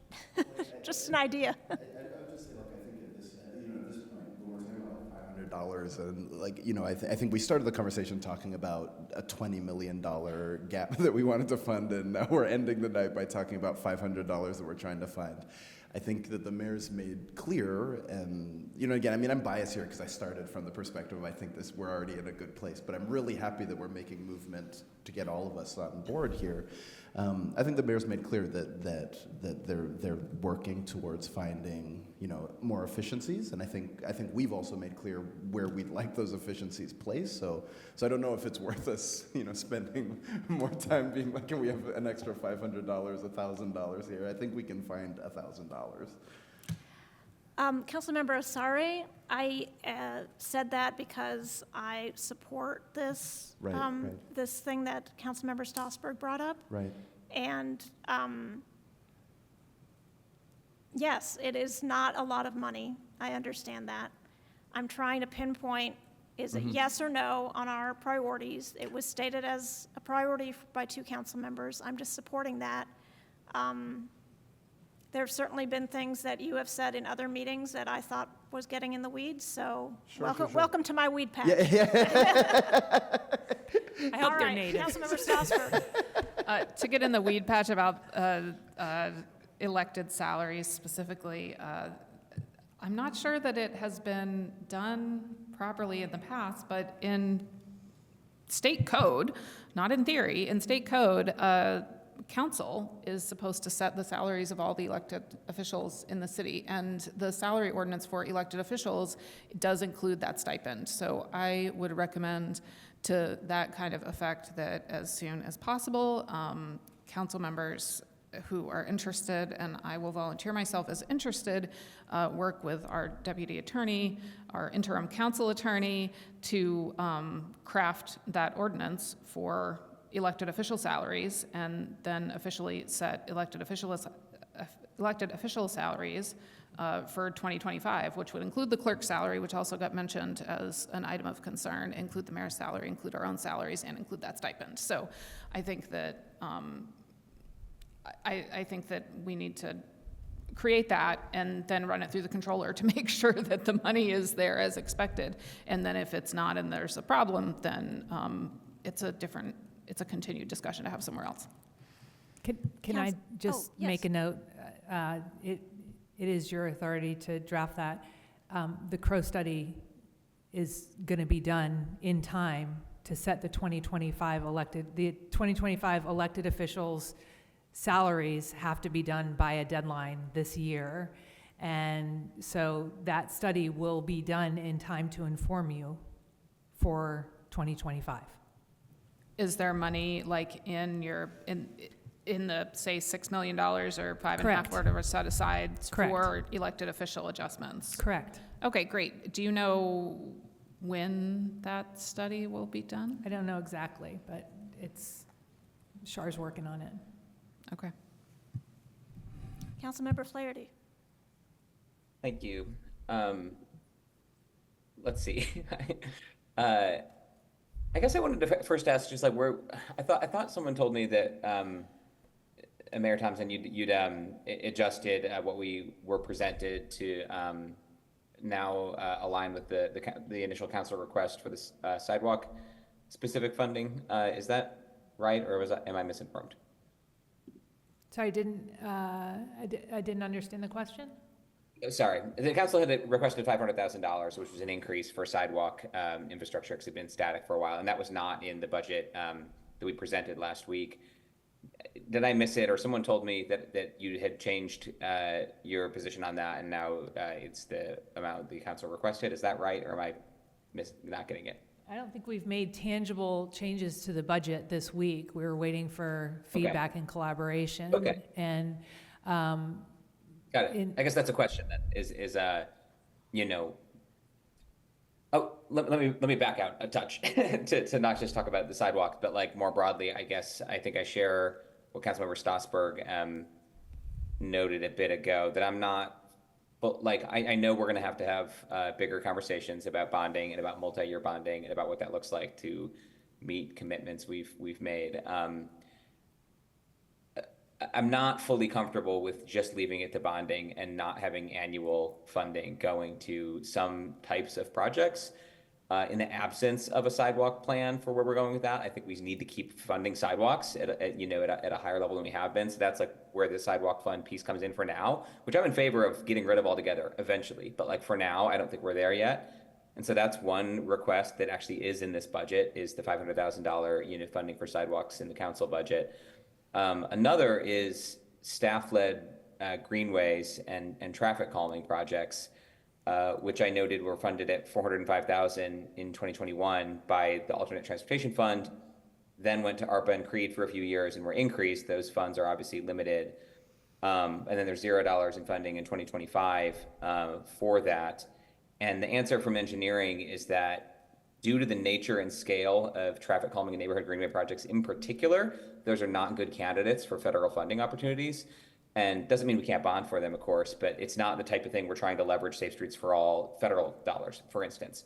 And so that's like maybe another area where like I think it makes sense to actually have annual funding. I don't have like, apart from the 500K figure I just gave, like I don't have final hard numbers I would like to see. I think I do need to have more conversation with you and or Controller McClellan about some of the potential revenue sources. But I guess most of that's just explaining where I am on that. I guess I'm curious to hear where you are specifically on the sidewalk thing, as well as other, annual city budget funding for transportation safety projects.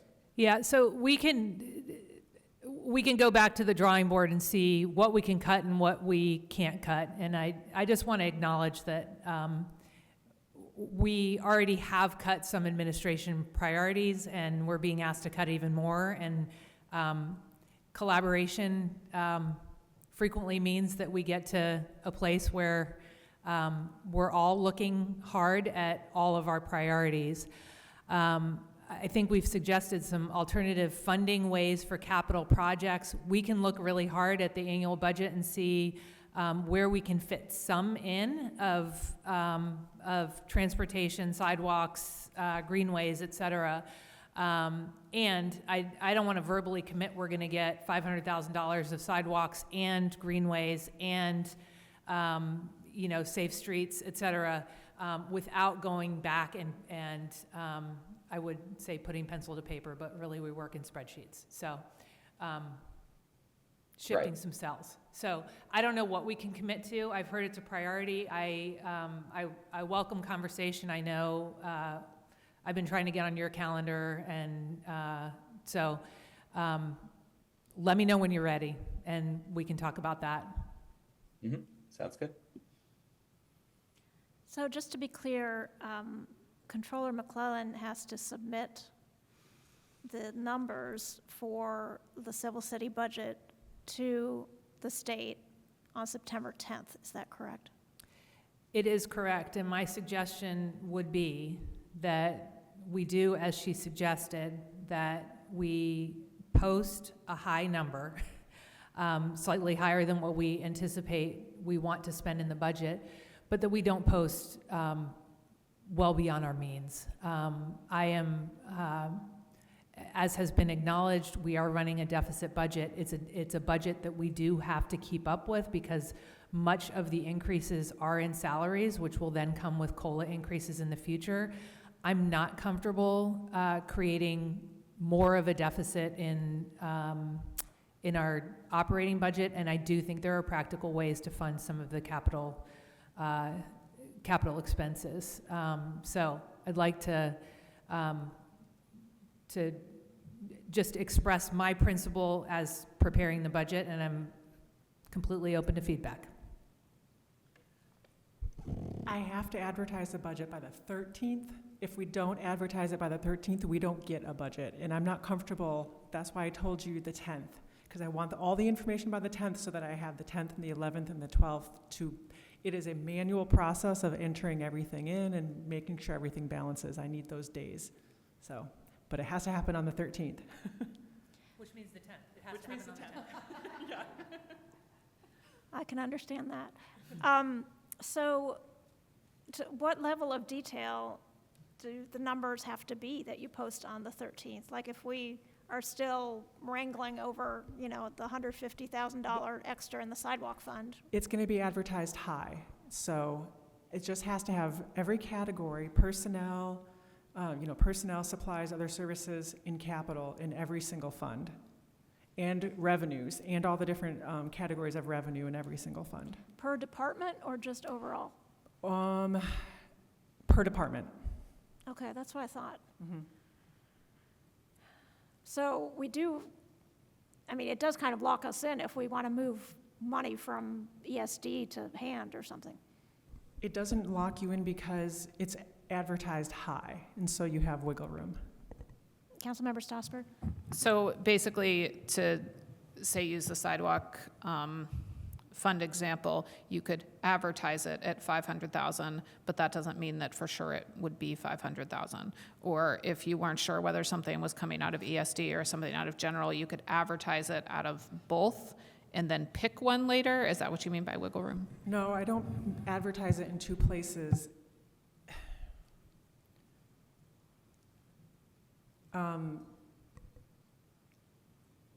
It's advertised high, so if you need to, kind of more like the first thing you said, if you need to shift something from one fund to another, you still have that ability.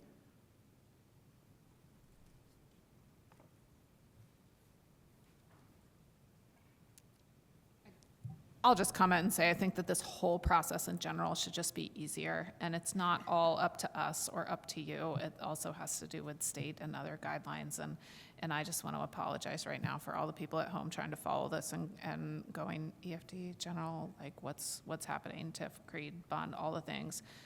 It's all very complicated. Agreed. Are there any final comments or questions before we wrap up? So it sounds to me like, Councilmember Flaherty. I do have a quick question that I can plan to send via email, but other people might find it of use in trying to assess the budget. I'm looking at some of the funds that I know I mentioned and going through. I see the summary, DLGF Form 4B. Here's our cash balance. Here's our expenditures, our revenues. And then I'll, search the fund number and find the places in the budget. Which departments is this in? What's it doing? Is that different? Is it new? Is it easy, Controller McClellan, to share a spreadsheet, set of spreadsheets or tables that would, for each fund, I think we have, I guess 20, actually list just only for that fund, by department. It'd be a different way to present what was in the budget book, because in the budget book it's all spread out. Each individual department has its 3 or 4 or 5 funds, but could you do the opposite for the fund? Here are the 6 departmental budgets that's going to in the amount in each with the history. Is that easy or is that a pain? Yeah, I can definitely do that. Each department in the fund, and I have a draft 4B already prepared for every fund. That's how we analyze the cash balance on every fund. So we have that in a spreadsheet as well. And I can definitely provide that. If it's easier if you pick out the funds that you're specifically interested in, because there's too many funds for it to be efficient to send all of them. Okay, great, thank you. You're welcome. All right, any other final questions or comments? So I would just say let's keep communicating in the next few business days with the mayor's office to follow up on the things that we would, are make it or break it items in the budget. And then we'll also, I think that there's a will on both sides to have a meeting pretty soon about the GO bonds. Okay. Well, so we'll draw that part of the meeting to a close. The last item on the agenda is matters of council scheduling. We have next Wednesday on September 11th, we will have another, quote, consensus building activity. I say that in quotes because consensus is near impossibility, but we try. And it will continue discussions about homelessness and what the city council can do in the near term and the short term. Deputy Attorney Kulak, do we have anything else for our council schedule? I think that was it, just the CBA next week. Okay. All right, well, thank you all, and good night.